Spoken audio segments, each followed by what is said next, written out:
Hello friends, welcome to our channel. Today we're going to take a look at another horrible case with you, the case of Michelle Anglin. Michelle Anglin was born on November 27, 1973, in Fountain Valley, California.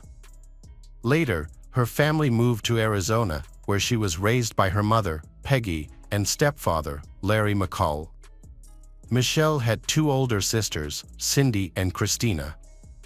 When Michelle was around 20 years old, she started dating Hudson England, and their relationship blossomed.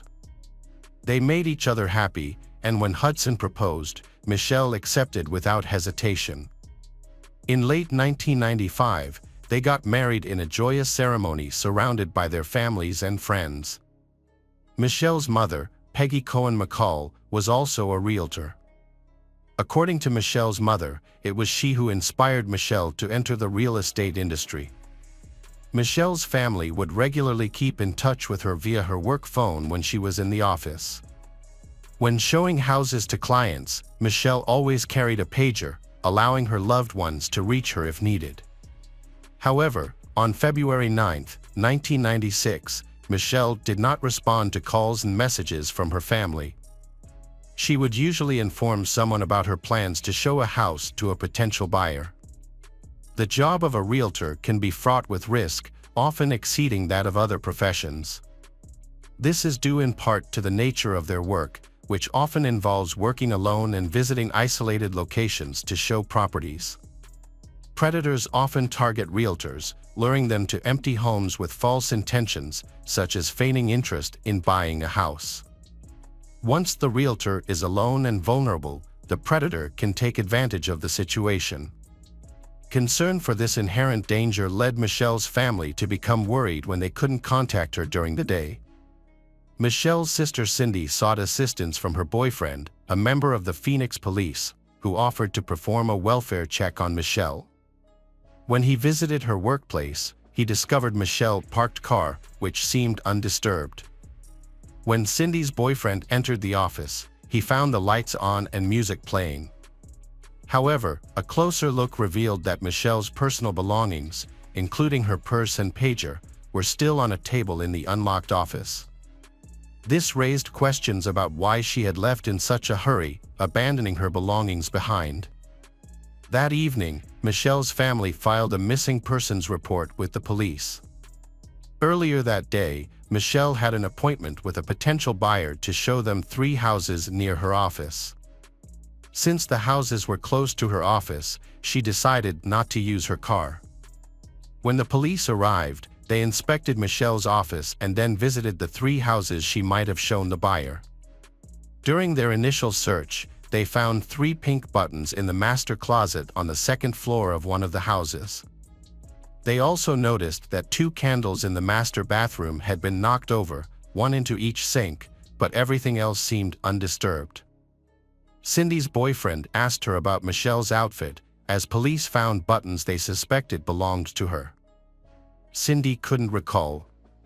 A search of the houses, especially where the buttons were found, led to a tragic discovery that Michelle's body under the master bed.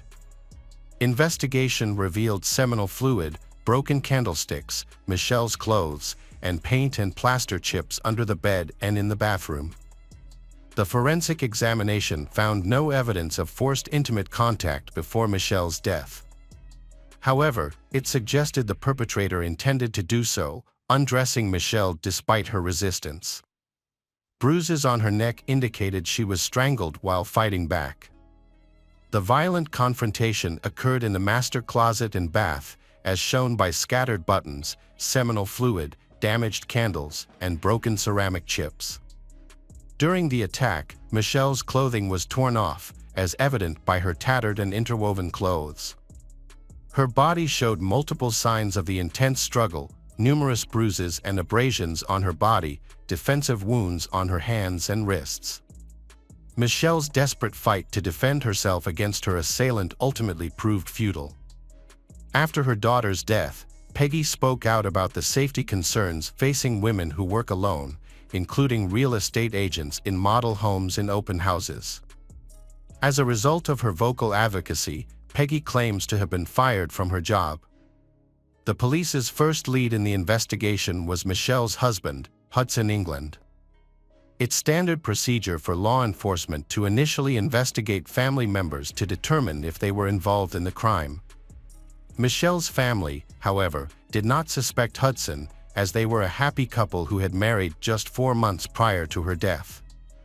Nevertheless, the investigators decided to look into Hudson's alibi.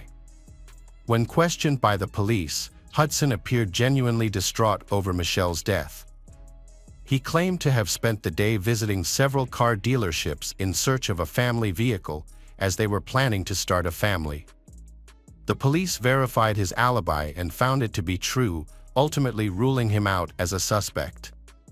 During the investigation, he stated that he had no idea who would want to harm Michelle and speculated that she was likely attacked by someone she was showing a house to. To further investigate, the police reviewed Michelle's phone records and discovered that on February 9th, between 3:45 and 4:15 p.m., she was on a call with a fellow sales agent.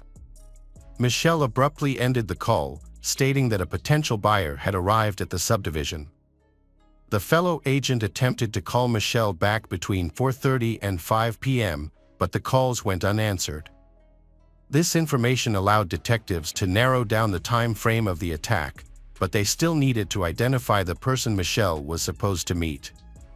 Unfortunately, Michelle had not mentioned the potential buyer's name during the phone conversation, nor had she written it in her work notes, leaving the police without any immediate leads on the identity of the mysterious individual.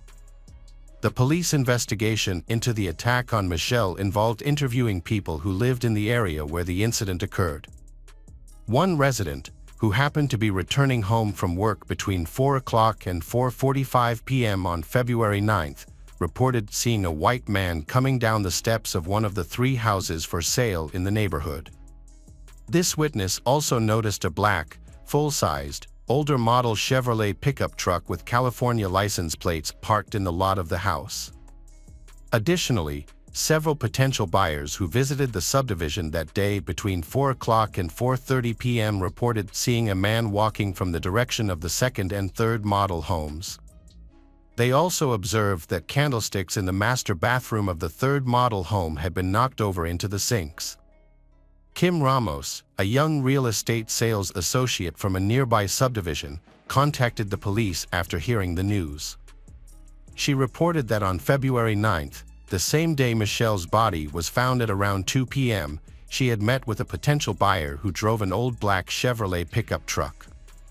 Kim found it suspicious that he was interested in a $500,000 house, but drove a vehicle that suggested a more modest lifestyle. When Kim accompanied he to a 2-story house, supposedly to answer his questions, she became uneasy. He stood too close to her and casually touched her hand several times, making her wary.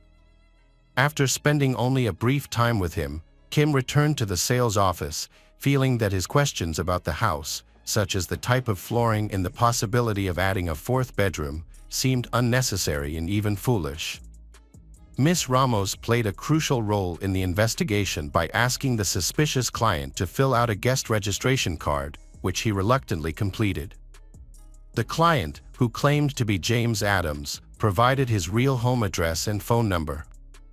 When police visited the address, they spotted a black Chevrolet pickup truck with California license plates parked outside. The truck was registered to 32-year-old James Van Adams, who was not at home at the time. Police took photos of the truck and showed them to Kim, who confirmed that it was the same vehicle driven by the suspicious client she had met just hours before Michelle's death.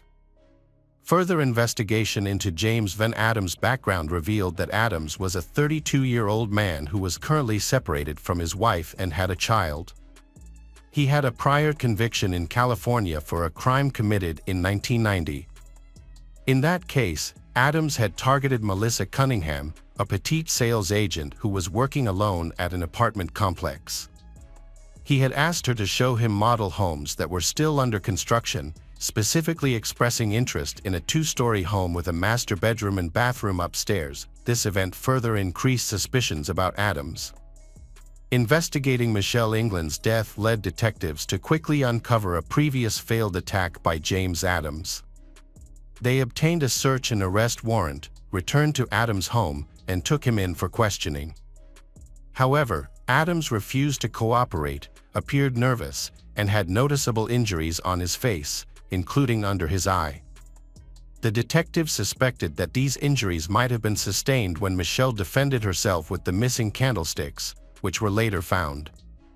As a result, they collected DNA, blood, and hair samples from Adams. A witness, Kim Ramos, identified him and reported that he had no visible injuries on his face during their meeting. Adams claimed his injuries came from working on his pickup truck, but work records showed he left early on February 9th and didn't return, citing car troubles. When seen next, he had a new facial injury and black eye, which his employer and coworker said weren't there before.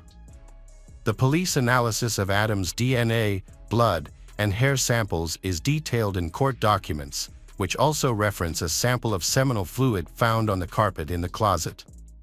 The Phoenix Crime Lab and DPS Lab conducted DNA testing on a carpet sample. Initially, results excluded James Van Adams, but retesting by the crime lab and further testing included him as a contributor. Despite the police taking extensive fingerprint and footprint evidence from the model home, none of the prints matched Adams. Adams was charged with the murder of Michelle England and denied any involvement in the crime. His trial began on July 1, 1997. During the trial, prosecutors presented evidence that they claimed linked Adams to Michelle's death. One key witness was Kim Ramos, who believed she had narrowly escaped being attacked by Adams herself.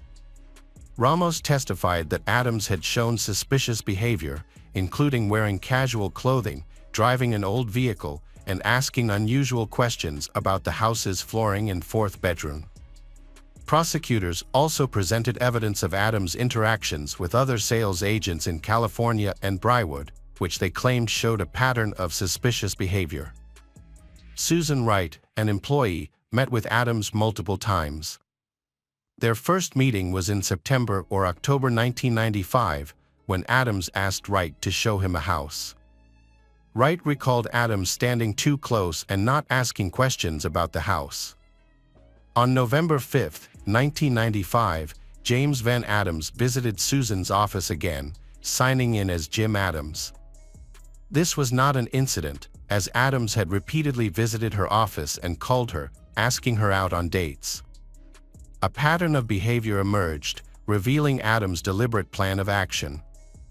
Adams targeted women with similar characteristics, attacking them in California in 1990. Victims Michelle, Susan Wright, Kim Ramos, and Melissa Cunningham worked alone in shared physical traits.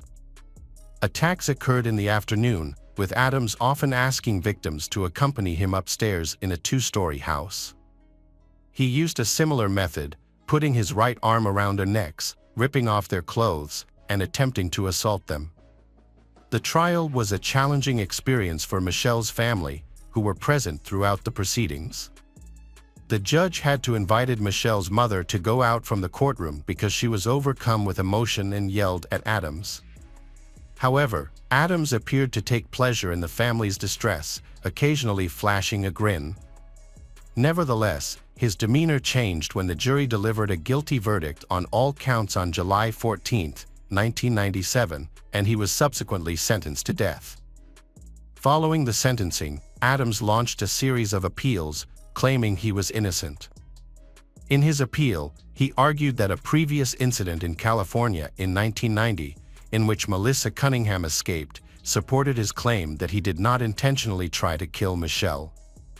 Adams alleged that during the California attack, he had simply restrained his victim by the neck in an attempt to make intimate contact. He insisted that this incident demonstrated that he did not plan to kill Michelle, and the jury should have considered this when reaching their verdict.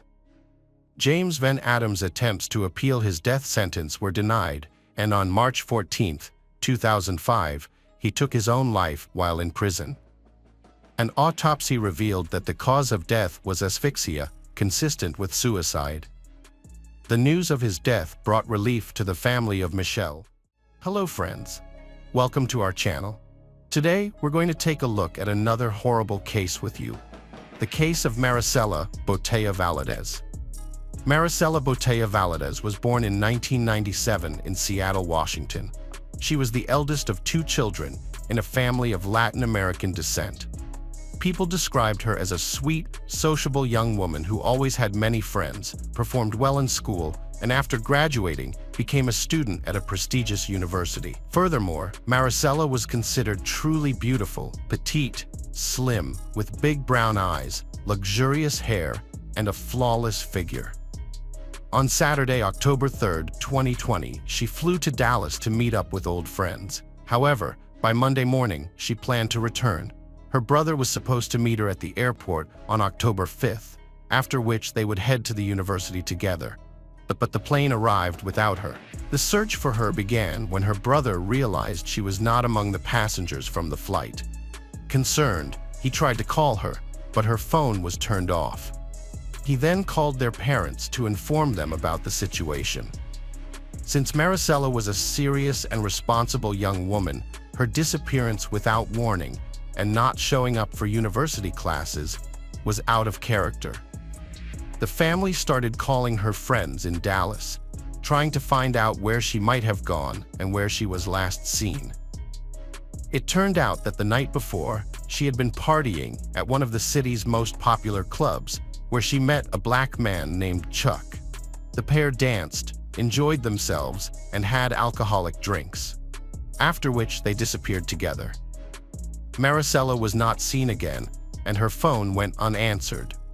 The information seriously alarmed and frightened her parents, so they immediately decided to report her disappearance to the police. It turned out that the young woman had indeed bought tickets for a flight to Seattle, but for some reason she had not boarded the plane. No one had seen her since that night, and no one knew where she might be. The officers reviewed external surveillance camera footage, which showed she leaving with a young man whose face was unclear. The footage suggested she was walking with him voluntarily. They got into a black Audi and drove away in an unknown direction. Days passed without contact or signs of life from her. She hadn't logged into her social media accounts, and there were no transactions on her bank cards. The police needed to identify the mysterious man she was with to determine where to look for her. One of her friends mentioned that her companion might be named Chuck, but that information was insufficient. Fortunately, street camera footage helped investigators determine the direction the car traveled. The pair was also caught on camera at a supermarket, where they appeared happy and affectionate. The young woman picked out drinks and candies, and the young man paid using a card in the name of Charles Beltran. It was discovered that Beltran, a 31-year-old musician, had a criminal past, including 2 incarcerations for robbery and armed assault. He had recently been released on parole and was preparing to release his own music album. Investigators tracked down his address and found that her phone had been active at that location on the night she disappeared. When police visited the address with an FBI agent, they found the house empty, but managed to contact the owner, Lisa Dyke, by phone. She claimed Charles Beltran had been renting a room from her, but moved out 2 weeks prior, and she had no knowledge of his whereabouts. With the sole suspect unlocated, law enforcement obtained a warrant to search the house. What they found was alarming and frightening. The house was in disarray, with dirty dishes, moldy food, and trash scattered everywhere. It seemed as though the occupants had left in a hurry, taking only essentials. Notably, numerous empty bottles of cleaning and detergent products were found, with traces on the floors and carpets, indicating a thorough cleaning had taken place. In one of the upstairs rooms, a black statue of death, resembling the Mexican cult of Santa Muerte, was set up as an altar with wax candles, dried flowers, and 2 metal bowls. A thorough examination of the house revealed wiped blood stains in one of the bedrooms, the bathroom, and the hallway.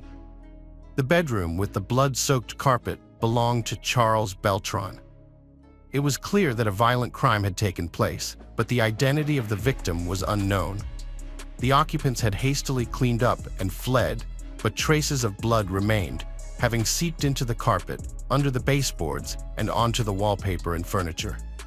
DNA experts compared the found bloodstains to Maricella's DNA, dispelling any doubts that the blood belonged to her. The house was sealed as a crime scene, and the task was to find the main suspect. However, Charles had fled, and the owner had already put the house up for sale. To learn more, the police decided to investigate the backgrounds of everyone who had recently lived in the house. Neighbors revealed that 3 people lived in the house: 57-year-old Lisa Dyke, 48-year-old Nina Morano, and 31-year-old Charles Beltran. However, the nature of their relationships and their sudden disappearance remained unclear. It was necessary to investigate each individual's background and find and interrogate them as soon as possible. The house owner, Lisa Dyke, was a commanding, ambitious, and contentious woman who had been married 3 times and received a substantial inheritance after becoming a widow. She had no financial necessity to rent a room to Charles, suggesting she had some other interest in him. Charles, or Chuck, Beltran dreamed of making it big in the music scene, but he lacked money and connections, and his criminal past hindered him. Lisa Dyke helped him by moving him into her house, setting up a small recording studio, and even sponsoring the filming of several music videos for him. She also bought him a car, paid for his entertainment, and fashionable clothes, claiming their relationship was strictly business and that she saw great potential in the talented young man. About Nina Morano, she and Lisa had been in an intimate relationship for a long time and had officially legalized their union by getting married several months ago. A close friend revealed that Lisa had an intimate relationship with Charles, which drove her insane with jealousy. Charles also had a vested interest in living with a wealthy older lover who solved all his financial problems and helped him build a music career. Charles frequently engaged in brief, casual relationships with young women, which fueled Lisa's intense jealousy. However, what role did Nina Morano play in the disappearance of Maricela, and how did she fit into Charles's love triangle? According to a close friend, Lisa's spouse, Charles, was part of this unusual love triangle with Nina, and he insisted that his young lover sleep with both women. After their wedding, both women took Charles's last name, and the household consisted of Charles, Lisa, and Nina Beltran. The investigation into Maricela's disappearance revealed that no one had been seen at the house where her blood was found, and Lisa was only contacted once. She claimed to be in another state and then ceased responding to calls. The whereabouts of Nina and Charles, the main suspect, were also unknown. Mobile phone signals indicated that on the night of October 5th, all 4 individuals, including Maricela, were at the house. By early morning, their device signals had moved to a suburban area of Dallas, where they eventually disappeared. A few days later, Lisa responded from her second work phone, which also became unreachable. Using geolocation data from the mobile devices, the route the group took that night was traced, and the stops they made were identified. It was presumed that they might have disposed of Maricela's body in that area, defining a broad search radius. However, the search operation was slow and eventually halted due to the vast and difficult-to-navigate area. In March 2021, a local hunter stumbled upon a human skull in the woods, which was later identified as Maricela's through dental records. Although the advanced state of decomposition and animal damage made it impossible to determine the exact cause of death, characteristic marks on the bones suggested knife wounds. The authorities soon tracked down Lisa, who had moved to Florida with Nina and rented a house in Miami. However, only Nina was apprehended, while Charles went into hiding. Although he occasionally communicated with former girlfriends, he left no traces of his whereabouts. Nina, now incarcerated, refused to provide any information, claiming she knew nothing about Maricela's fate. Meanwhile, Lisa attempted to hire a good lawyer for her spouse using her connections. It emerged that Nina had put her house in South Carolina up for sale, indicating that she needed the money to continue hiding or leave the country. A month after her disappearance, authorities found and arrested Lisa, and both women were taken back to Dallas. During initial questioning, they refused to cooperate, and each was held on a $500,000 bond. They managed to post bail and were released under house arrest, wearing tracking bracelets to monitor their movements. However, they made a daring escape attempt in August of that year. Meanwhile, the police tracked Charles to Utah, where he was hiding at the home of one of his ex-girlfriends. She was raising a 5-year-old son fathered by Beltran and was thrilled to see him, not questioning his sudden return. Charles initially refused to testify or cooperate with the police, hoping his wealthy lover would use her money and connections to hire a good lawyer and help him avoid prison. However, the situation changed drastically on Christmas Eve 2012. The tracking bracelets worn by Lisa and Nina suddenly went offline due to holiday chaos, and it took until the next day for the police to arrive at their location. By then, the suspects were gone. It turned out they had been planning their escape for months and had already crossed the border into Mexico. From there, they flew to South Korea, where their trail was lost in Cambodia. The FBI joined the investigation, working with Cambodian police and immigration services to track down the fugitives. She came under law enforcement's radar after withdrawing a large sum of money from an ATM. They tried to pay in cash everywhere to avoid revealing their whereabouts, but ATM cameras helped identify them, and a neighboring building's camera captured the license plate number of the car they arrived in. This information led the police to the driver, who took them to the house rented by the extravagant foreigners. They were arrested and extradited to the U.S. in February 2022, where they were denied bail and sent directly to jail. Charles, realizing his lover was not going to save him from prison, began to cooperate with the investigation and provided information. His account of the events of that dreadful night horrified many. Charles confessed that he had been in an intimate relationship with the homeowner, Lisa, and her spouse, and that he engaged in these relationships for money and to advance his music career. He had no warm feelings towards her and often had affairs with young and attractive women, which he never hid. While Lisa sometimes became wildly jealous, Na was indifferent to his actions. On the fateful night of October 5, 2020, Charles met Maricela at a nightclub. After spending hours drinking and dancing, he invited her over, and she agreed. When they arrived at his place late at night, Na and Lisa were already asleep. Charles took Maricela to his room, where they engaged in intimate activities and later fell asleep. Charles claimed he was awakened by a noise and was disoriented, still intoxicated. When he turned on the light, he saw a horrific scene. Maricela's body had slid to the floor next to the bed, and she had bled out. Na entered the room, and they stood there for a few minutes, not trying to help the victim. When Charles regained his composure, he realized the crime might be pinned on him due to his criminal record, and his influential lovers could escape punishment. So, he agreed to help dispose of the body and cover up the crime. According to Lisa's lawyer, she had no motive to attack and kill Maricela. Lisa claimed her relationship with Charles was strictly business, and she viewed his promising music career as a good investment. She wasn't concerned about who he slept with or flirted with. However, Lisa did say that Charles was hot-tempered and cruel, especially when drunk. She claimed that on the night of the murder, Charles brought a new girl from the club, and an argument erupted. Charles grabbed a knife, and despite Lisa and Na's attempts to intervene, Maricela was killed. They helped dispose of the body and clean up the scene under the threat of becoming Charles's next victims. Lisa's friend testified that Lisa was obsessed with Charles and had repeatedly confessed to wanting to eliminate any girl who got close to him. The friend also mentioned an odd statue of Santa Muerte at Lisa's house, which Lisa claimed was for black magic to ensure Charles' devotion to her. However, it seemed the ritual failed, and Lisa resorted to using a knife.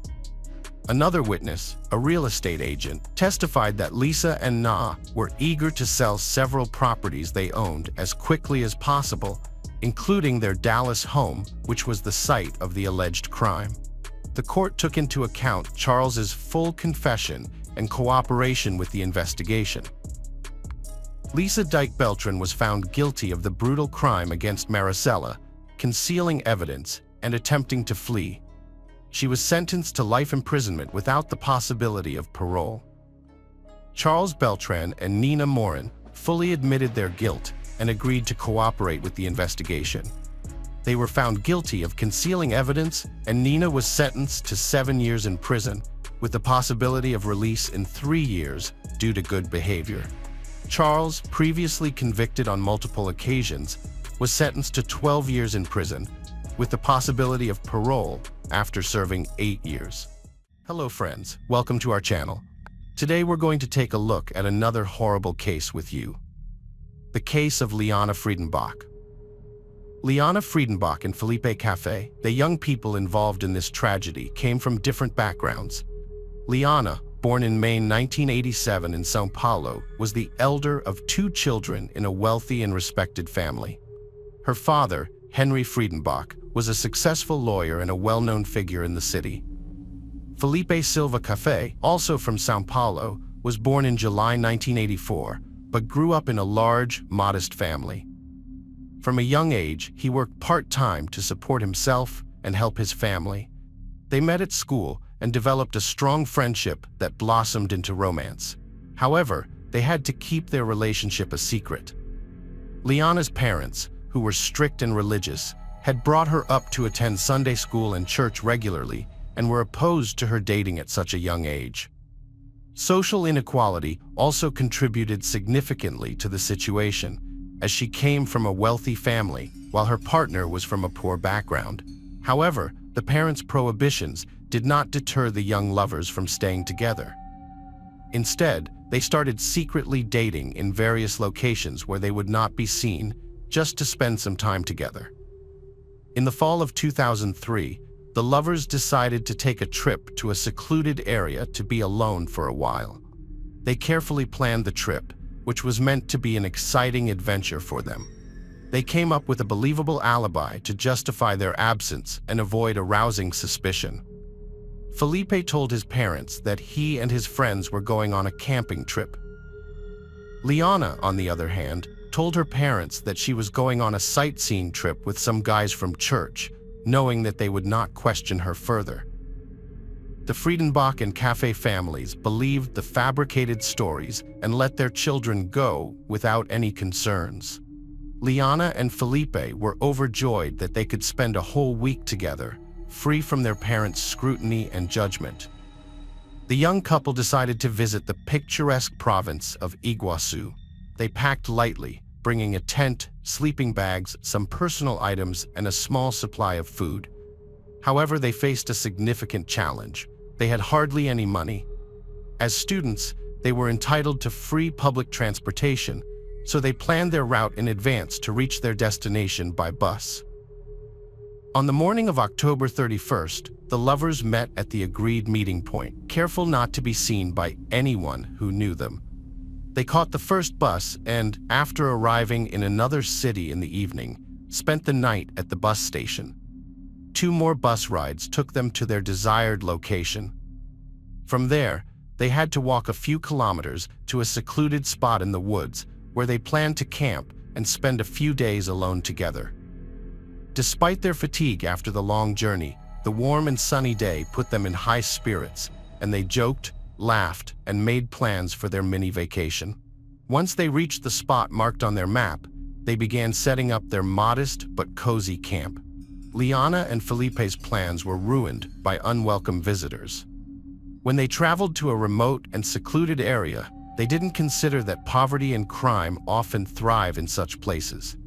Their arrival didn't go unnoticed, especially since they were well-dressed and carrying large backpacks and bags as they walked through the forest to the abandoned farm where they planned to stay. They caught the attention of local bandits, Paulo Cesar de Silva Marques, nicknamed Perron Buku, and Roberto Alves Cardoso, known as Chino, who was only 16 but already led the gang. The bandits were interested in the strangers, particularly the beautiful young girl. They decided that the backpacks likely contained valuables and could be robbed. The bandits secretly followed the couple and watched from the underbrush. Liana and Felipe set up their tent, had a snack, and began to clean up their campsite. The bandits waited in ambush until they were certain no one else would join the couple and that they didn't have any weapons. Pernambuco and Chino then attacked Liana and Felipe, threatening them, and Felipe, frightened, didn't even try to run away or fight back against the unknown attackers. Having thoroughly searched all the bags and backpacks, the criminals found nothing of value. They then decided to demand a ransom from the boys' and girls' relatives. Liana, terrified, quickly revealed that she came from a wealthy family and her father would pay them any amount they demanded. The criminals were thrilled with this development, but lacking experience in such cases, they were unsure how to proceed to get the money and release the prisoners.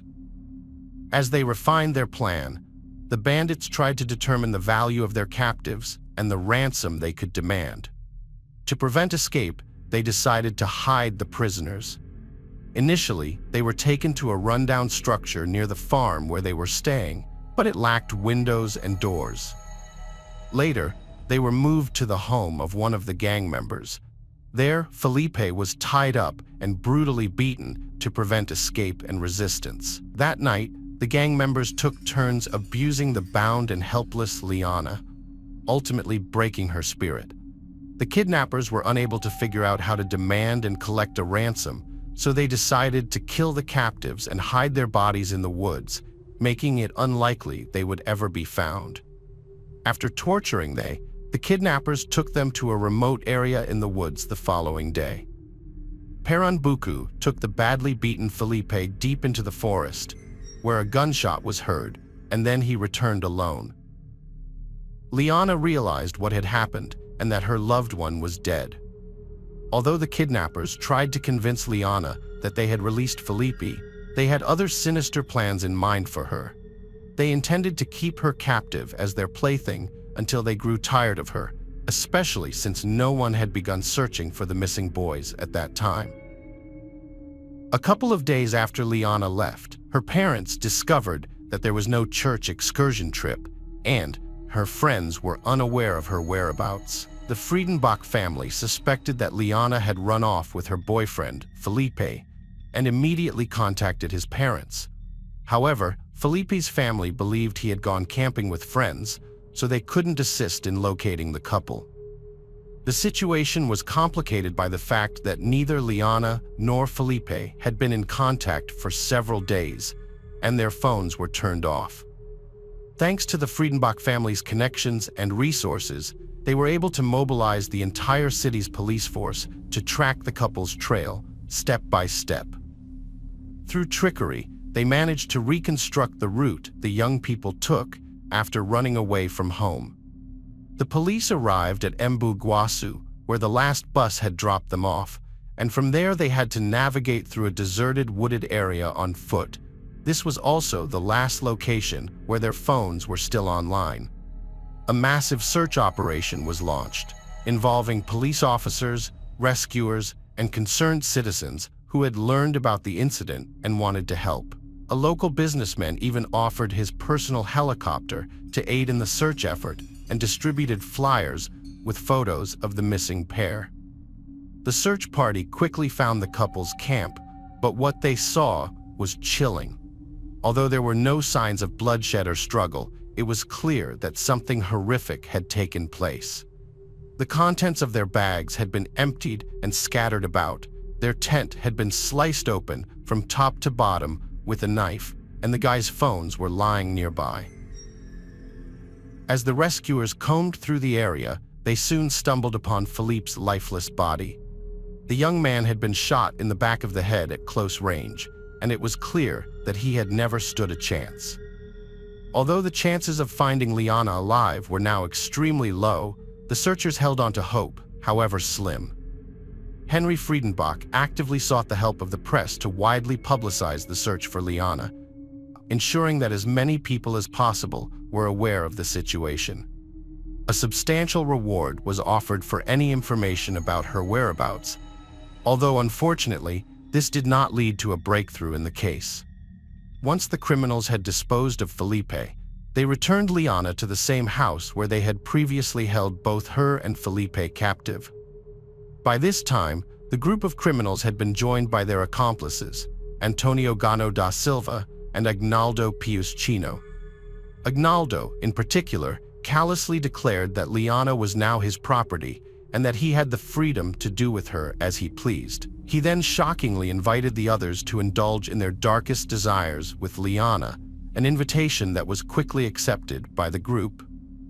A day after the large-scale search operation began, the criminals relocated with their captive Liana to the house of Anthony Matias de Barros, another gang member. That evening, they took Liana with them when they went fishing. The ringleader showed a pretense of concern by putting his jacket over her due to the chilly weather.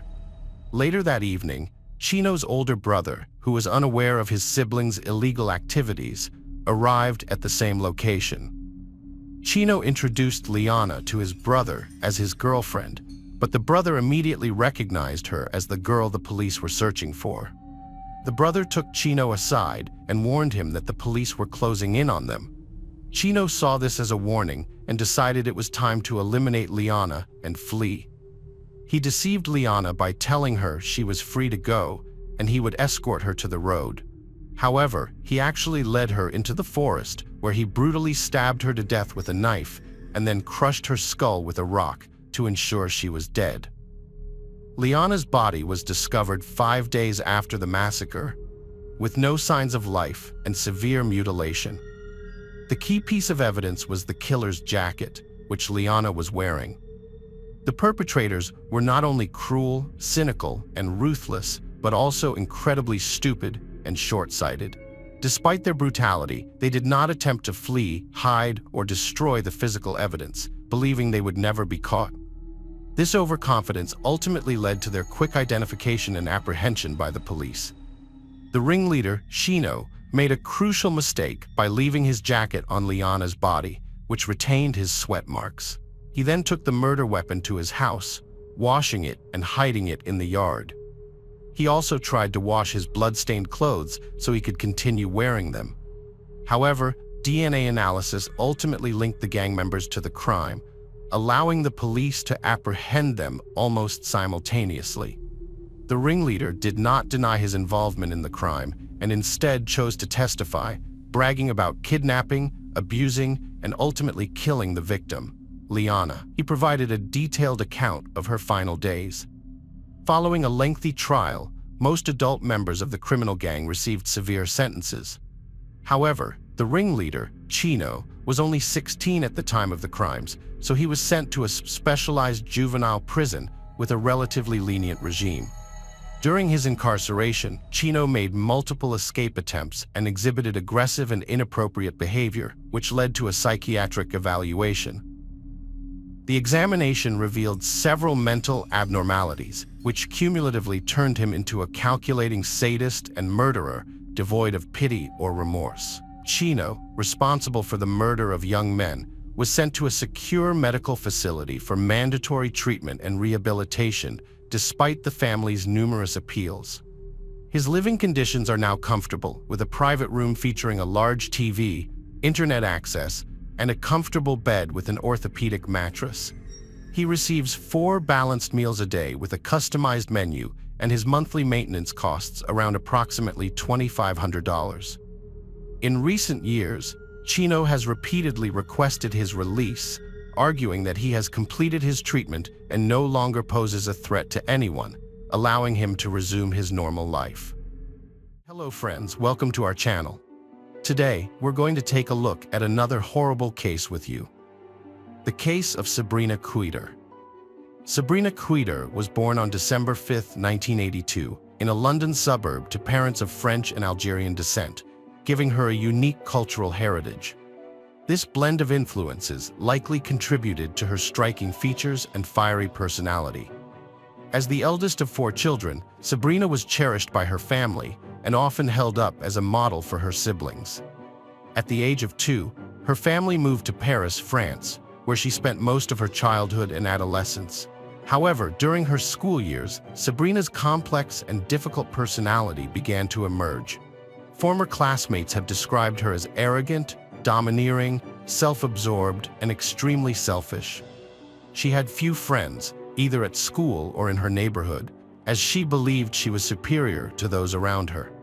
Sabrina was particularly hostile towards bright and outgoing girls, viewing them as rivals and enemies.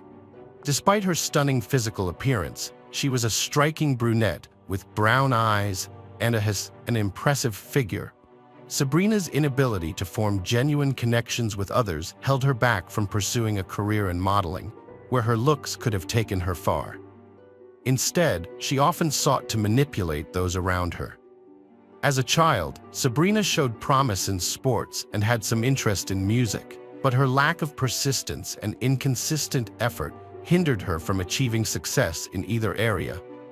Later, Sabrina alleged that she was mistreated by her maternal relatives in France during her childhood, but these claims were never confirmed. In contrast, her family maintained that they spoiled her and that she always sought attention. During her teenage years, Sabrina's athletic ambitions were prematurely halted by a back injury, which in turn led to her dependence on prescription painkillers. In an attempt to obtain these drugs illegally, she was arrested and received a warning from the police. Sabrina was extremely self-absorbed, constantly craving attention and admiration for her appearance. She firmly believed that her future would be filled with luxury, glamour, and interactions with celebrities, and was even convinced she was born to be a star. At times, her fantasies became so vivid that they distorted her perception of reality, making her believe she belonged in the Hollywood elite. Sabrina holds a degree in English and French literature from the Sorbonne, but since 2006, she has falsely claimed to work in various roles in the fashion industry, such as stylist, makeup artist, fashion designer, or designer, despite lacking actual expertise. Sabrina, known for her stunning looks, has a history of captivating men and exploiting their affection. However, she never considered any of her suitors worthy of a serious relationship, waiting instead for a submissive partner who would obey her every command. After completing her education, Sabrina remained unclear about her life goals, feeling entitled to everything without putting in effort. Nevertheless, she enrolled at the prestigious Sorbonne University and simultaneously worked at a sweet shop to support herself financially. It was there, at the age of 18, that she met Wissam Medouni. Medouni, 6 years her senior, was a manager at a major French company's head office and a graduate of one of Paris's most prestigious universities. He aspired to earn a master's degree to advance his career, despite not being particularly handsome or part of elite social circles. He fell deeply in love with Sabrina and was willing to fulfill all her desires. Sabrina, in turn, found Medouni appealing, seeing him as someone she could manipulate and as a ticket to a wealthy lifestyle. She was drawn to his ambition and capacity for career success, as well as his willingness to pamper and spoil her. The couple began dating in 2000 and moved in together within a few months. Sabrina's true nature was soon exposed as she attempted to control Medouni in every way possible. When her demands were not met, she would throw tantrums, manipulate others, and even resort to physical violence. Moreover, she began to openly cheat on Medouni, not even trying to hide her infidelity or justify her actions. She would engage in flings with anyone, from casual acquaintances to Medouni's closest friends or colleagues. Despite Medouni's numerous attempts to end the relationship and leave her, he always found himself returning to her, unable to break free from his deep love for Sabrina. In 2001, Medouni achieved his master's degree and a significant promotion, resulting in a substantial increase in income. He spent lavishly on Sabrina's luxurious clothing and entertainment. As his family owned several properties in Paris, he managed them and handed over all the rental income to Sabrina. Medouni, who shared Franco-Algerian roots with Sabrina, saw her as a kindred spirit. According to reports, in the fall of 2001, they had a Muslim ceremony, which was documented by a certificate from the Argento Mosque. However, this religious ceremony was not enough to make their union official and legal. The couple had a son, whose paternity Medouni officially recognized. Years later, however, a Frenchman named Anthony Francois claimed to be the child's biological father. Francois, who would later testify in Sabrina's trial, described her as volatile, unpredictable, promiscuous, and manipulative. In 2008, the global financial crisis led to Wissem Medouni losing his high-paying job when the company he worked for went bankrupt. Around the same time, Sabrina Kuyder became fixated on moving to London, and she made the decision to relocate without fully consulting Medouni. With little choice, Medouni followed her to London, where he found work at a major English bank. However, Sabrina struggled to establish herself in the fashion industry due to her lack of skills, experience, and formal education. Over time, she had to lower her expectations and took on various jobs, including working as a nanny, in a call center, at a cafe, and even attempting network marketing. Sabrina's pursuit of love and success took an unexpected turn when she revived her teenage passion for music and added musician and composer to her credentials. Despite her enthusiasm, Sabrina faced challenges finding professional opportunities in the music industry. She attended numerous auditions and social events, hoping to make valuable connections. Sabrina met Mark Walton, a famous musician and songwriter, at an event. Mark was one of the founding members of Boyzone, a well-known Irish boy band. After leaving the group, he became a successful producer and music mogul, working with artists like Jennifer Lopez, Jessica Simpson, and Lady Gaga. By 2016, his net worth had exceeded $1 billion. To Sabrina, Mark was the perfect person to meet, her key to a world of fame and luxury. She impressed Mark with her beauty and charisma, and he fell in love with her at first sight. As their relationship progressed quickly, Sabrina made an effort to be pleasant and endearing, eventually ending her relationship with Medouni as she saw a promising future with Mark. Mark's previous relationship and child didn't deter Sabrina, and soon the couple moved in together, living in a luxurious house in an upscale London area. Mark covered all the expenses, including the rent for the lavish house Sabrina had chosen. For several months, Sabrina lived the luxurious life she had always dreamed of, socializing with celebrities, attending elite events, wearing designer clothing, and even appearing in glossy magazines. Sabrina found it difficult to manage Mark because she was afraid of losing him.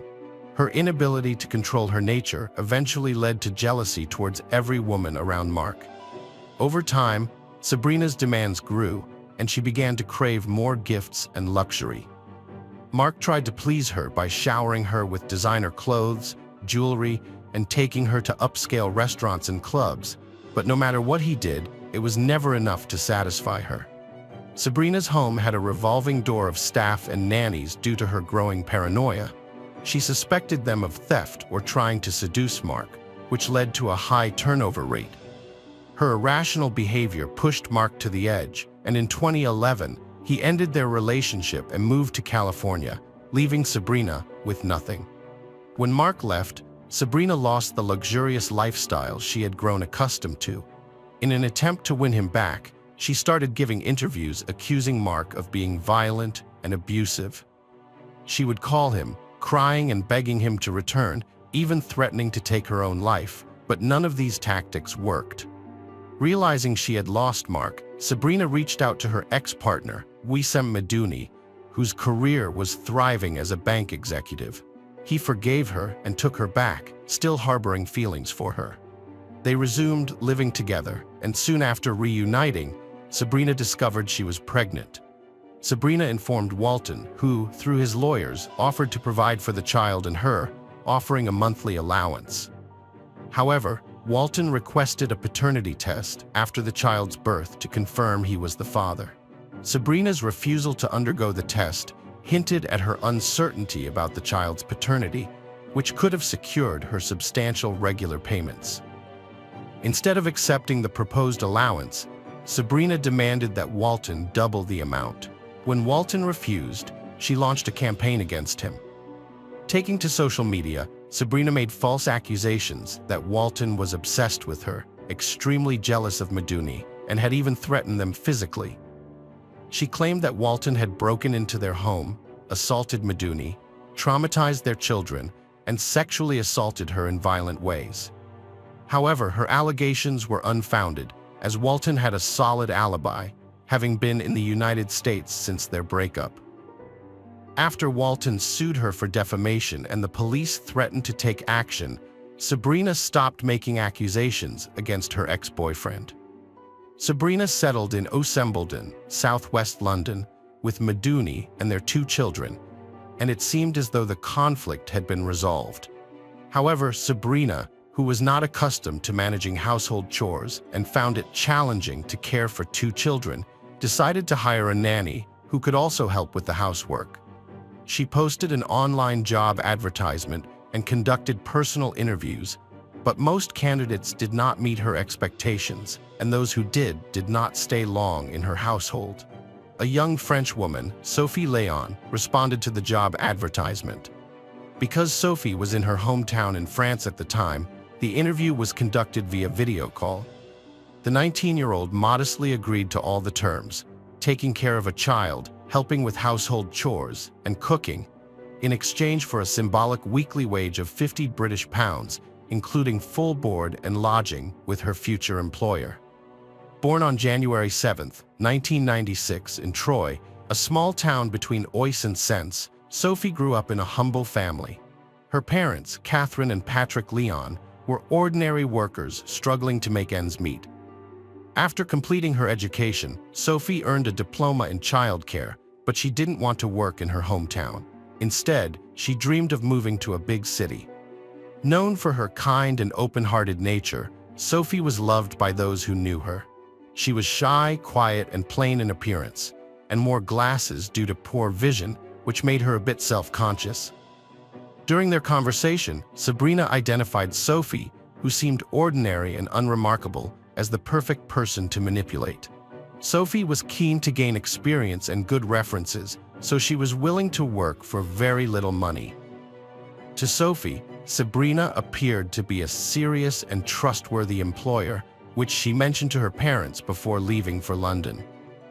At first, everything seemed to go smoothly for Sophie Léonette, who innocently believed that working for the Kuyders would be a great way to start her nanny career.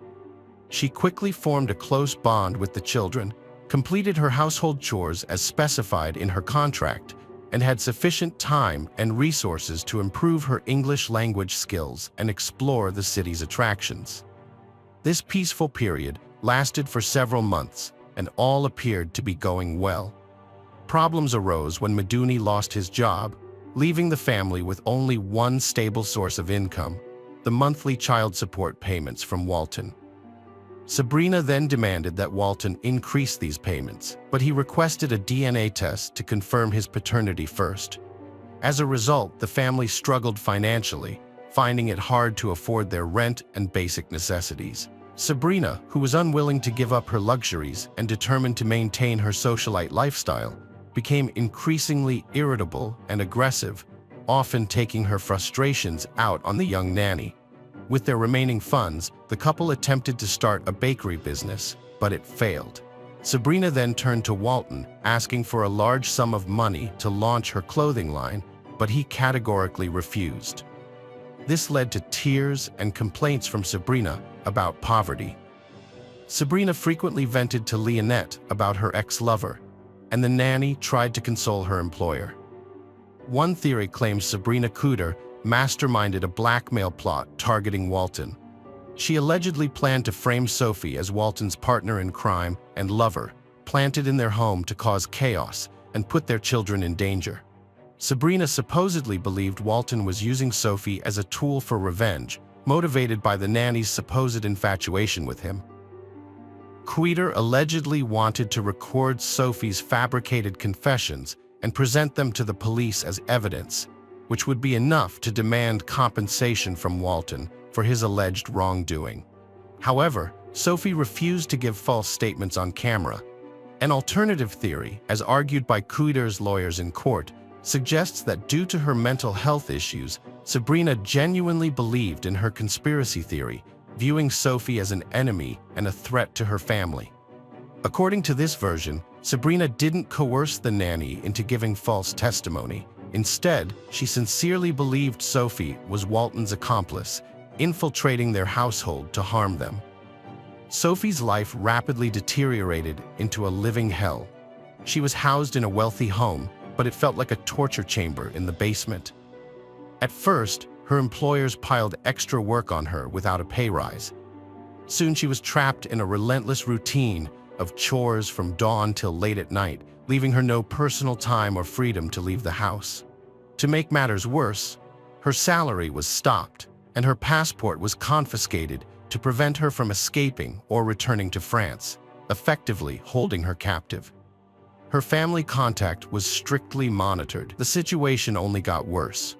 Sophie was hardly fed and was coerced into making false accusations against Walton, a man she had never met or known. Her communication was limited to screams, insults, and threats, with accusations of theft flying her way. She was warned that she would be imprisoned if she refused to comply with their demands against the musician. Kuyders used brutal tactics when threats failed. Sophie was confined to a cold basement, given scarce food, and physically abused. She grew weak and emaciated. Slaps and hair-pulling escalated to violent assaults, including a broken nose. The beatings became daily, with new cruelties designed to inflict pain. The London house basement became a torture chamber with no escape. In 2017, Sabrina took Sophie Leon, a malnourished and abused 21-year-old nanny, to a police station to testify against Mark Walton. However, when questioned, Sophie remained silent. The police, instead of helping her, allowed everyone to leave despite her obvious signs of abuse, including weighing under 88 pounds, hair loss, a missing tooth, and a limp. In mid-September 2017, Sophie Leon called her mother, Catherine, in tears, confessing that she wanted to return home but lacked the money to do so. Catherine reassured Sophie that she would buy her a ticket and told her to pack her bags immediately. Sadly, this was the last time Catherine would ever hear her daughter's voice. Just a few days later, on the evening of September 20th, 2017, the authorities were alerted by the Kuyders' neighbors, who had noticed a fire in the yard. What alarmed them was not the fire itself, but the overpowering, sweetly greasy smell it emitted, which one neighbor likened to the smell of burning flesh and hair, combined with something unidentifiable. The thick smoke lingered, leaving a putrid stench on clothes and skin. When firefighters and police arrived, the homeowners, who seemed strangely calm and oblivious to the reason for the emergency visit, met them after extinguishing the fire. A charred human hand was discovered in the ashes. The couple was promptly arrested, and heavily burned human remains were recovered from the fire. Although the gender and age of the deceased could not be determined initially, the body was eventually identified as Sophie Leonette, recognizable due to the melted metal frame of her distinctive glasses, which were found fused to her skull.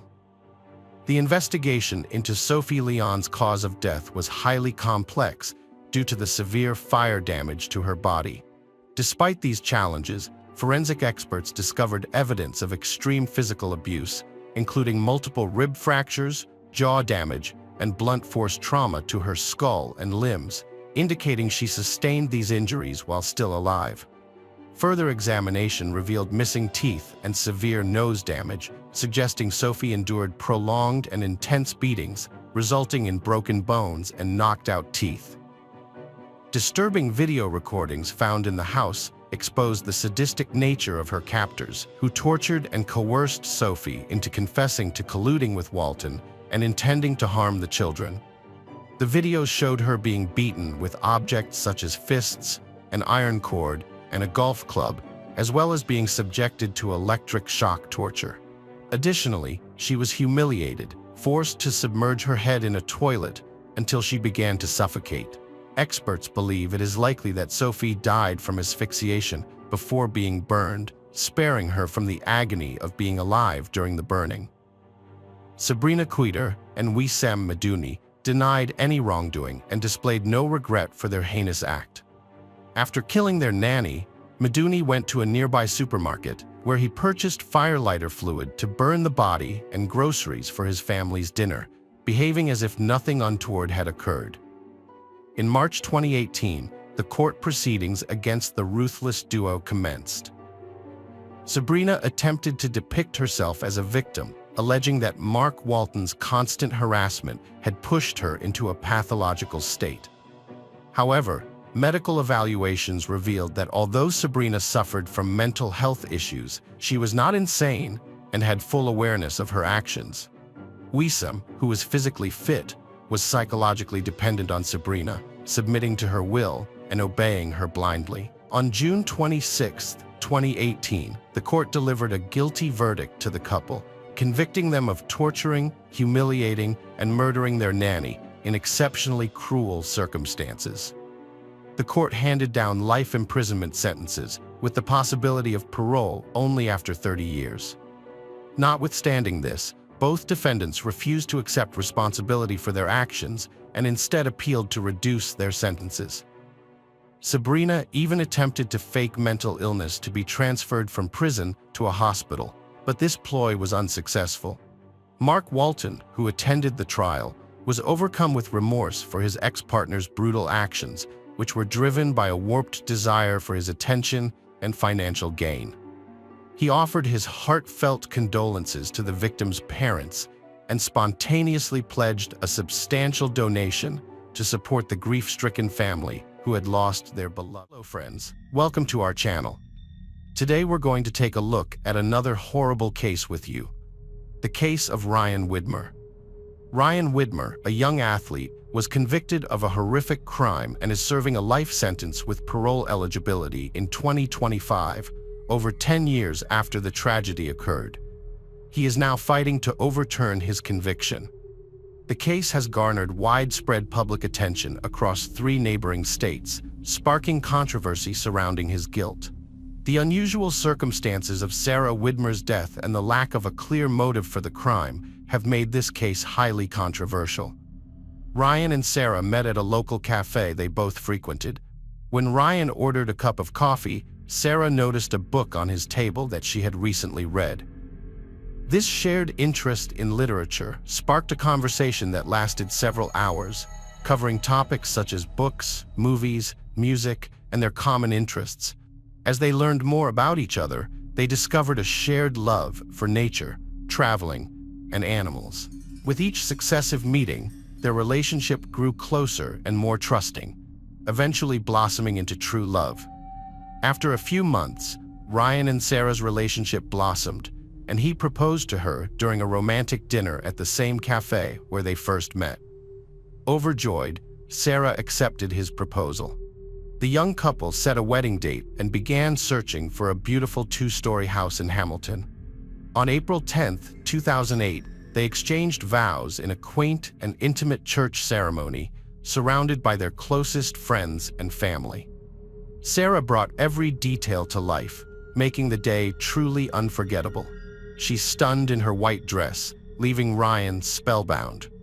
Following the grand banquet, which was met with thunderous applause and joyful cheers, they embarked on a 2-week honeymoon to the Hawaiian Islands, where they reveled in each other's company and the breathtaking natural beauty. The young couple, deeply in love, had made plans for a future together, filled with hopes and dreams of starting a family. However, fate had other plans. On Monday, August 11, 2008, after Sarah finished her shift at the dental clinic, she met Ryan at her favorite cafe. They had dinner together, engaging in lively conversation, and afterwards walked home, where Sarah began sorting out the groceries she had bought. She then sat down on the couch, and Ryan handed her a glass of water and a pill, as she had complained of a headache during dinner. They spent the rest of the evening watching their favorite TV show, exchanging gentle kisses, and eventually, Sarah headed upstairs to the bedroom. She undressed, neatly folding her clothes, prepared a towel, lit scented candles, and put on her favorite music. Meanwhile, Ryan stayed downstairs, flipping channels on the TV remote, briefly stopping at a soccer game, and lying on the couch for about 10 minutes.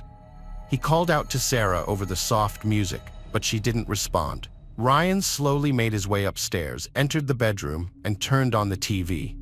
He called out to Sarah again, but was met with silence. Panic started to set in, and he rushed to the bathroom, where he found Sarah lying face down in the tub. Ryan immediately pulled the plug and grabbed the phone to call emergency services. At 10:49 p.m., the service recorded the call, with Ryan frantically yelling that his wife had drowned in the bathtub, likely having fallen asleep.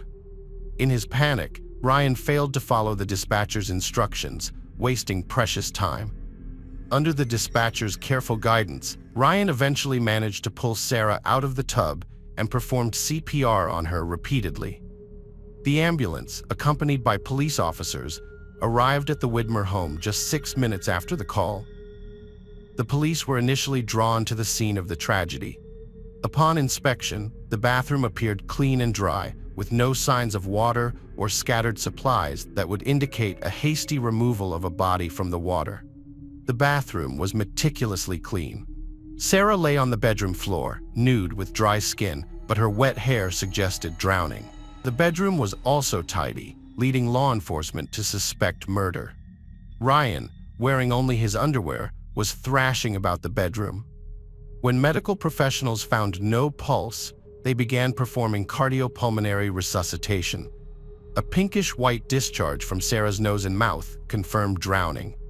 Medical staff attempted to intubate Sarah twice as she lay on the bedroom floor, but both attempts failed.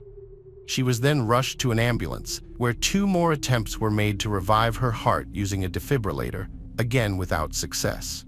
Throughout the ordeal, Ryan remained by his wife's side, visibly distraught and anxious, as described by medical staff. Within 20 minutes of arriving at the hospital, medical staff attempted to revive Sarah, but at 11:41 p.m., an emergency physician pronounced her dead. Ryan, overcome with grief, fell to his knees in the hospital hallway and wept. The sudden tragedy that occurred just 4 months after the wedding sent shockwaves throughout the city, and Ryan became the prime suspect in the murder of his young wife. Ryan's initial statement, given at the hospital, raised doubts about its accuracy. He claimed that only he and his wife were at home, and that nothing out of the ordinary had happened. They had dinner at a cafe, returned home, and watched TV together. Sarah had a headache, and he gave her painkillers and helped her to the bathroom when he found her. However, the emergency call record showed that the victim was lying face down, contradicting Ryan's account. The man was distraught, repeatedly calling out for Sarah. Under pressure from the investigator, Ryan shifted from being a victim to a participant in the investigation, working to uncover what had happened to Sarah that night. He agreed to let investigators search their house. Analysis of the medication Sarah took revealed it was a common painkiller, but it was discovered that Sarah's frequent headaches and migraines had led her to take a course of drugs that altered her hormonal balance, causing uncontrollable sleep. This became the initial theory behind Sarah's death. After searching the house, police found bloodstains on the carpet. When they arrived, the bathtub was dry and there were no wet towels. The tile floor was also dry and clean, leading police to suspect that Sarah had been murdered. No wet items, clothing, or other objects were found in the house that could have been used to soak up water. Ryan's statements during the 911 call and at the hospital were contradictory, which raised suspicions and turned him from a victim into a suspect. An examination of Sarah's body revealed bruises on her forehead, neck, armpit, and upper lip, as well as lacerations on her upper lip. However, there was no clear evidence of a struggle, as her fingernails were not broken or chipped, and there were no marks on her hands, elbows, or knees. Ryan's body also showed no signs of injury or struggle. An investigation by Sheriff Bishop was inconclusive, as all the bathroom supplies were in place, and there were no signs of resistance. It was unclear whether Sarah had taken a bath that evening, or if she had not resisted and allowed her husband to drown her. Sarah's autopsy, led by Dr. Russell Apt Grove, revealed that the cause of death was drowning, accompanied by multiple muscle hemorrhages in the front of her neck and contusions on her scalp. These injuries, which occurred before her death, raised many questions, but their origin remained unknown. The investigation struggled to make progress with no leads or answers. The toxicology tests found no traces of illicit or alcoholic substances in Sarah's blood. On August 13, 2008, Ryan was arrested on suspicion of aggravated murder of his wife. The decision was based on the discrepancies in the emergency call and the crime scene, as well as the injuries found on Sarah's body. This evidence was sufficient to charge him with her murder by drowning. Despite Ryan and Sarah's seemingly perfect relationship, with friends and neighbors testifying to their deep love for each other, and their public displays of affection, no one could understand what drove them to such a tragic end. In March 2009, the first court hearing took place. Ron Cronenberger, the emergency dispatcher who received the call, testified as a witness. He described Ryan as remaining calm during their conversation, stating that it seemed like Ryan was pretending to perform CPR by blowing into the tube. The prosecution argued that the 911 call, the crime scene, and Sarah's injuries provided sufficient evidence to prove Ryan's guilt. They alleged that Ryan had forcibly drowned Sarah by holding her underwater in a bathtub. The bathtub was a crucial piece of evidence in the case. Upon examination, police found fingerprint streaks, supposedly left by human hands, closer to the middle of the tub. Using a reflected ultraviolet imaging process, fingerprints and smears were detected on the tub. A forearm print was identified, and a hair follicle test revealed that it was left by an adult male, although the exact age of the print could not be determined. However, the bathtub was not the critical evidence needed to prove the struggle between Ryan and Sarah. The prosecution suggested to the jury that a violent altercation likely occurred that night at the Widmer home for unknown reasons, and that the suspect deliberately kept quiet about it. The defense team called in an expert to testify that it is highly unlikely for someone to fall asleep and drown in a bathtub unless they were under the influence of illegal drugs or alcohol. The expert explained that the sensation of water on the face would normally wake a person up or trigger a gag reflex, causing them to cough or choke. Even if the person didn't wake up, the lack of oxygen would eventually rouse them. The pathologist who performed the autopsy testified that if Sarah's body was dry, but her hair was wet, it could indicate that her head was forcibly pushed off the edge of a bathtub, toilet, or sink. This could have happened while her head was facing forward or backward, whether the water was running or the bathtub was full. The prosecution argued that Ryan held Sarah's head underwater until she drowned, making him guilty of the crime. On the other hand, the defense argued that Ryan was innocent, primarily because there was no clear motive for the alleged crime. They pointed out that if there had been a violent struggle, as the prosecution claimed, there would be evidence of it. However, there were no injuries on Ryan, and Sarah's fingernails showed no signs of breaking or chipping, suggesting that there was no struggle. They claimed that the injuries found on Sarah were caused by the prolonged CPR, direct cardiac massage, and repeated intubation attempts made that night at the house, in the ambulance, and at the hospital. At the defense's request, Dr. Werner Spitz performed a second autopsy on Sarah. He confirmed that the cause of death was drowning and observed injuries to her neck, arms, upper lip, skull, a lacerated liver, and bleeding on her neck. However, he couldn't determine whether these injuries occurred during CPR. It was argued that the EMTs tried to resuscitate Sarah for about 45 minutes and that the deep neck bleeding likely resulted from an IV inserted in that area. The EMTs had been unable to access her arm veins. Instead of ruling it a homicide, Dr. Spitz concluded that Sarah's death was undetermined. The defense based their case on the fact that Sarah's skin was dry, which dries faster than her hair. They conducted experiments to demonstrate that when Ryan found his wife unconscious, he instinctively pulled the drain plug to try and help her and then called emergency services. This sequence of events explains why her body was drier than expected. The water had already drained from the bathtub by the time Ryan called 911. An expert witness demonstrated that a person can dry off in as little as 7 minutes after emerging from the water.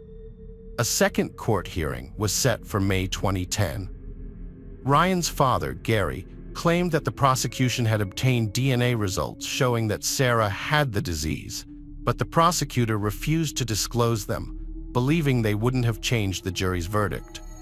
However, it remains uncertain whether the jury's decision would have been different if they had received reliable evidence about Sarah's medical condition, which could have contributed to her drowning.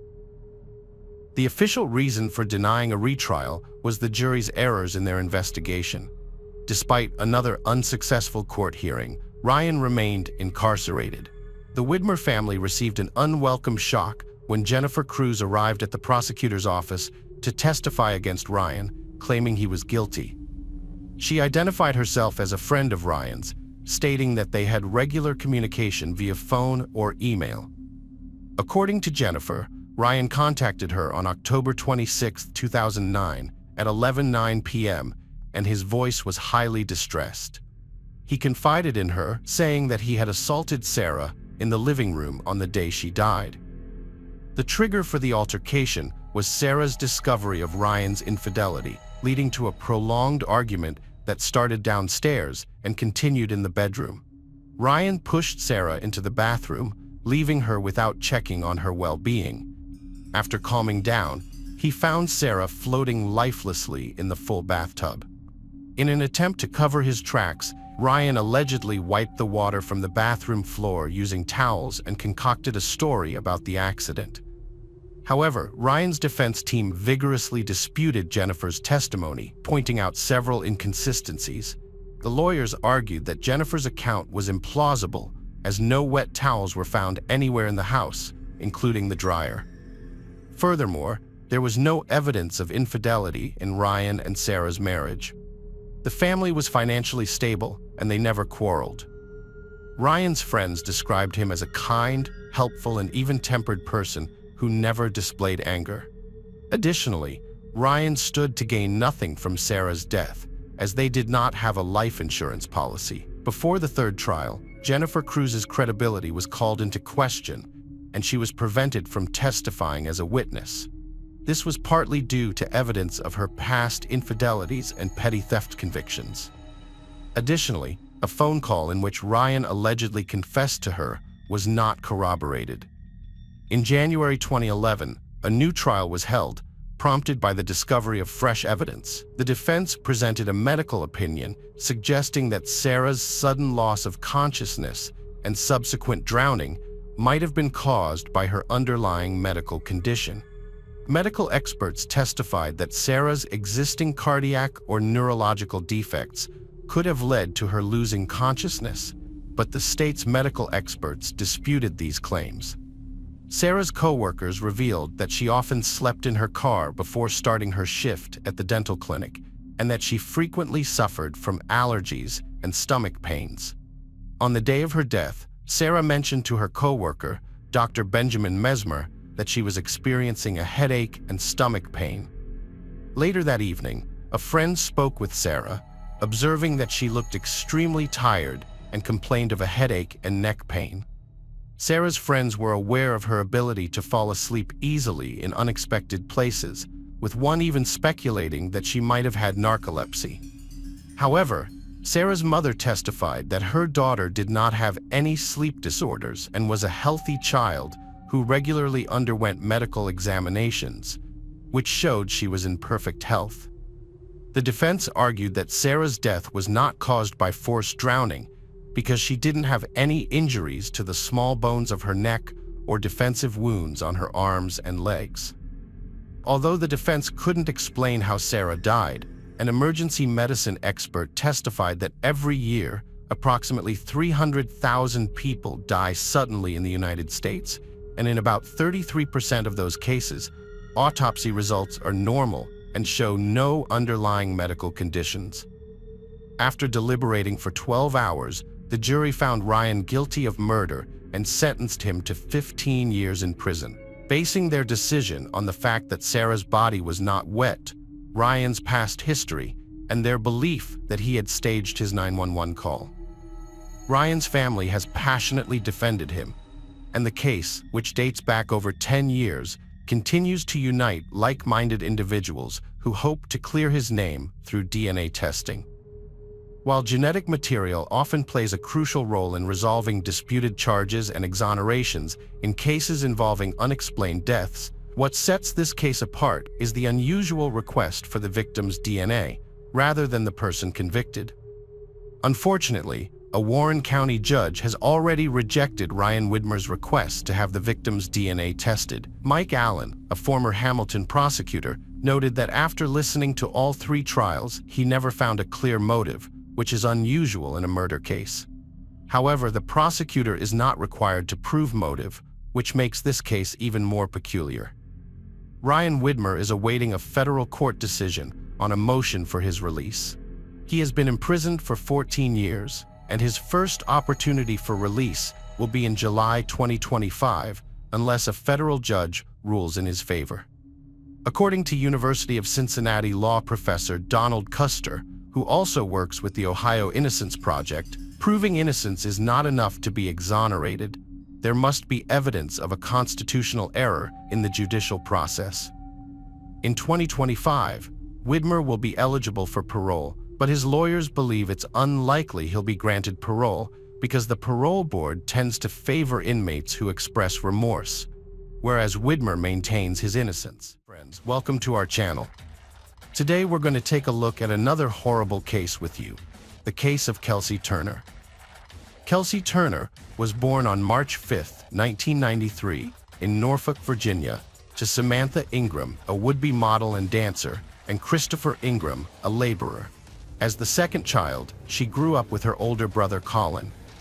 Shortly after her birth, the family moved to Jonesboro, Arkansas, where Kelsey spent most of her childhood. After her parents divorced a few years later, her father returned to Virginia and lost contact with his former wife and children. Kelsey developed into a stunning beauty with a perfect figure, ideal for modeling. She wasn't interested in school, preferring to attend parties, go on dates, and participate in events.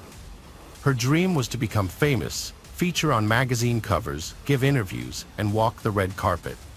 Although she lacked talent, her youth and good looks were her biggest assets. In high school, Kelsey began attending modeling castings, with her mother Samantha's strong support.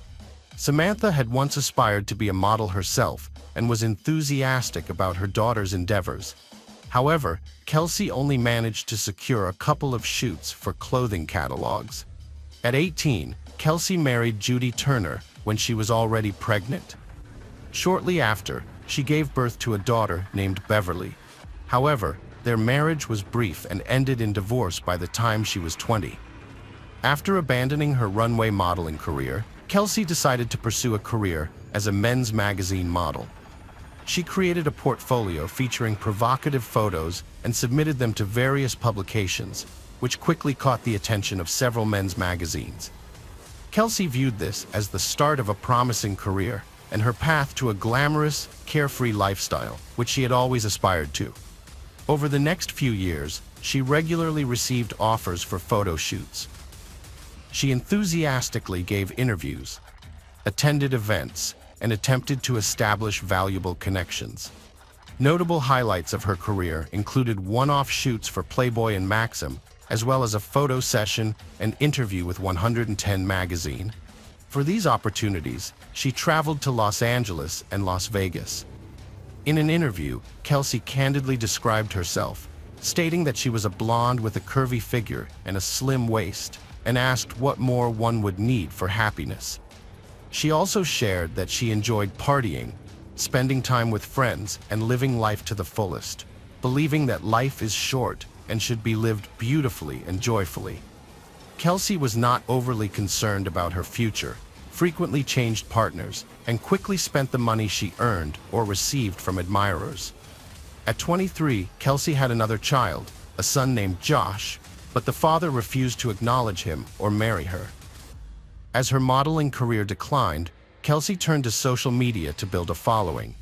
she regularly posted provocative photos of herself in swimsuits, lingerie, and revealing outfits, which were heavily edited to make her look like a Barbie doll.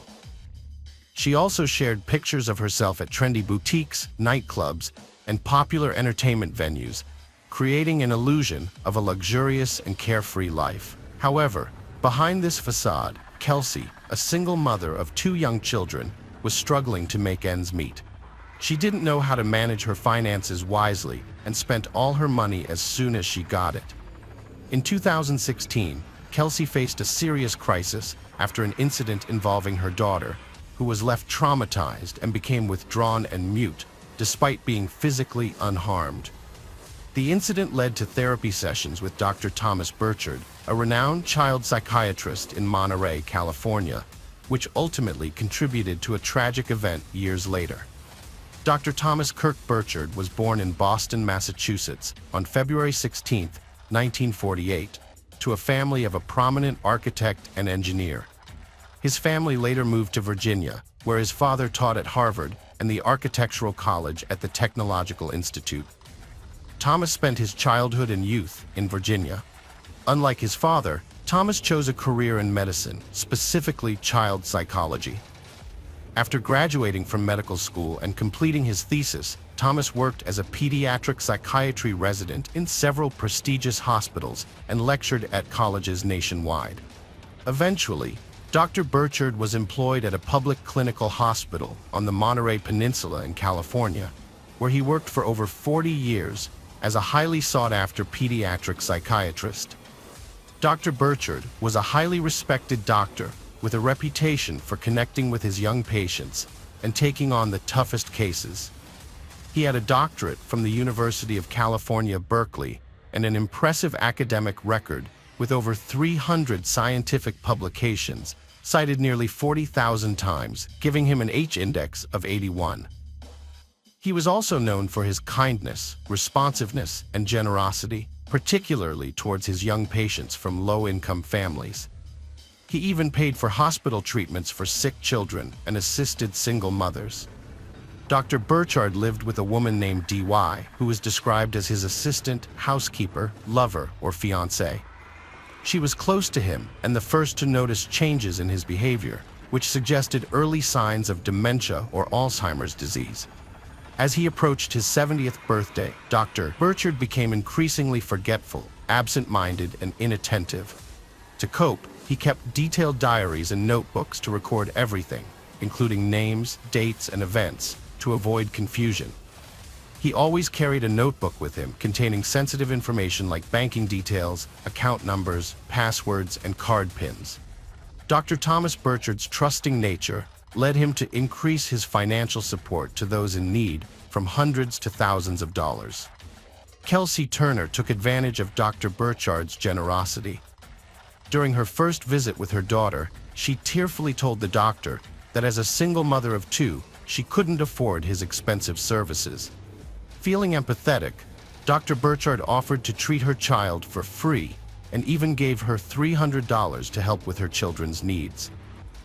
Kelsey was surprised, but soon realized that by sharing fabricated, tearful stories about her struggles, she could extract more money from the elderly doctor. At their next session, she concocted a performance, tearfully describing her younger son's illness and claiming she couldn't afford his expensive medication. This time, she specified a fake amount, and Dr. Burchard gave it to her in full. Kelsey's luck had changed, and from that point on, she frequently fabricated emotional stories to extract large sums of money from the trusting older man. Instead of using the money to support her children, she spent it on her own leisure activities, luxury clothing, and beauty treatments. Unwilling to return to her hometown in Virginia, Kelsey convinced Thomas to pay for her rental housing in California, claiming it would be easier to find a job and the climate was better for her children. It didn't take much persuasion for the doctor to agree, and he paid for the apartment. There were whispers that Kelsey and Thomas were romantically involved, and that this was the reason the respected doctor accommodated her every request. While these whispers may have held some truth, Kelsey maintained that Thomas had a paternal affection for her and her children, and was helping them selflessly. This was supported in court by Judy, although she added that Kelsey shamelessly took advantage of the doctor's kindness and his declining mental state due to dementia. Thomas paid for Kelsey's rental housing, bills, and gave her large sums of cash for necessities. He also rented a luxurious Mercedes-Benz convertible for her, rather than a practical family vehicle suitable for transporting children safely. As Kelsey's modeling career came to an end, her youth faded, and she stopped receiving offers for photo shoots. But instead of getting a job, she relied on her wealthy benefactor, Thomas, for financial support. Over nearly 3 years, Kelsey tried to break free from Thomas, blackmailing and threatening him. Despite this, he spent around $500,000 on her and her children. However, Kelsey wasted all the money on luxuries, including breast augmentation and liposuction, hoping to revive her modeling career. She prioritized partying over her children, neglecting them in the process. As a result, her ex-husband gained sole custody of their daughter through the court, stripping Kelsey of her parental rights. She was left with only her younger son, whose father had never shown interest in his child. Thomas was furious when he discovered what was happening, not because of the girl's ex-husband, but because of Kelsey's behavior. He realized she was a neglectful mother who didn't care for her children and spent all the money meant for them on her own desires, entertainment, and clothes. Dr. Burchard decided to have a serious talk with Kelsey, telling her he would no longer fund her extravagant and idle lifestyle. In response, Kelsey threatened to spread false rumors that the respected child psychiatrist had inappropriate, intimate interests in his young patients. Although this was a lie, any gossip on the matter could severely damage the doctor's reputation. Reluctantly, Burchard agreed to Kelsey's terms and continued to transfer money and pay her bills. In early 2019, Kelsey decided to move to Las Vegas with her son, intending to revive her modeling career. As usual, she expected Thomas, whom she continued to blackmail, to finance this venture. The doctor rented a house that Kelsey had chosen and transferred the amount of money she requested. After this, Kelsey disappeared for 2 months without giving any sign of her whereabouts. In late February 2019, Kelsey resurfaced because she was running out of money. She called Thomas, crying, and told him about her severe illness, inability to work, and struggle to provide for her son. However, when the doctor refused to help, Kelsey's tone changed abruptly, and she began threatening and blackmailing him again. It's crucial to highlight that Judy had been pushing Dr. Burchard for a while to report Kelsey to the authorities, exposing her blackmail and extortion attempts. Judy also recommended getting Child Protective Services involved, considering Kelsey's past, having already lost parental rights to her older daughter, and her inability to properly care for her young son. Anticipating a potential court case, Dr. Burchard took steps to ensure he had the backing of his colleagues, keeping them informed about the situation and securing their promises of support. To persuade Kelsey to leave Thomas alone, Judy previously tried talking to her directly, but Kelsey responded with threats of retaliation. This time, Dr. Burchard decided to travel to Las Vegas to verify Kelsey's claims, knowing what he would likely find. Judy attempted to discourage him from going, but the elderly man was resolute. She then advised him to bring her or one of his friends along, but Thomas insisted that this was a personal matter that he needed to resolve on his own. Dr. Burchard set out on his journey on March 1st, 2019. On the morning of March 7th, a group of tourists driving through Nevada took a detour from the main highway onto a dirt road leading to Lake Mead. They stumbled upon a solitary Mercedes-Benz convertible parked in the middle of the desert with its windows up and roof closed, but no one in sight. The tourists found this suspicious and decided to investigate. As they approached the vehicle, they noticed one of the windows was shattered. Upon peering inside, they discovered signs of a violent struggle, with bloodstains throughout the interior. The tourists promptly reported their disturbing discovery to the police. Law enforcement officers arrived at the scene around noon, greeted by an overwhelming stench of decay under the scorching sun. The source of the odor was quickly located when they opened the trunk of the car. Beneath a pile of items and rags, they found the lifeless body of an elderly man, next to whom lay a blood-stained baseball bat. It was later confirmed that the body belonged to Dr. Burchard, who had been missing for 5 days. Judy had reported his disappearance on March 2nd, when she couldn't reach him at their scheduled time, and she immediately feared the worst. She contacted the police, hoping against hope that he would be found alive. Tragically, that was not the case. The autopsy revealed a horrific series of injuries on the elderly man's body. He had sustained multiple abrasions, bruises, and superficial cuts. The examination also showed that he had suffered severe head injuries, likely inflicted by the baseball bat found beside him in the trunk. Part of his ear had been severed, and his hands bore numerous cuts, suggesting a desperate attempt to defend himself. Additionally, there were bruises on his face with a peculiar imprinted pattern. The most shocking discovery, however, was that the man had been placed in the trunk while still alive, where he slowly suffocated under the intense desert sun. As the police investigated the crime scene, they discovered that the car was rented in Kelsey Turner's name, making her the prime suspect. Judy provided the authorities with the address of the house where the blonde lived and where the deceased doctor had gone, as it was also rented in his name. However, when the police arrived, they found the house empty.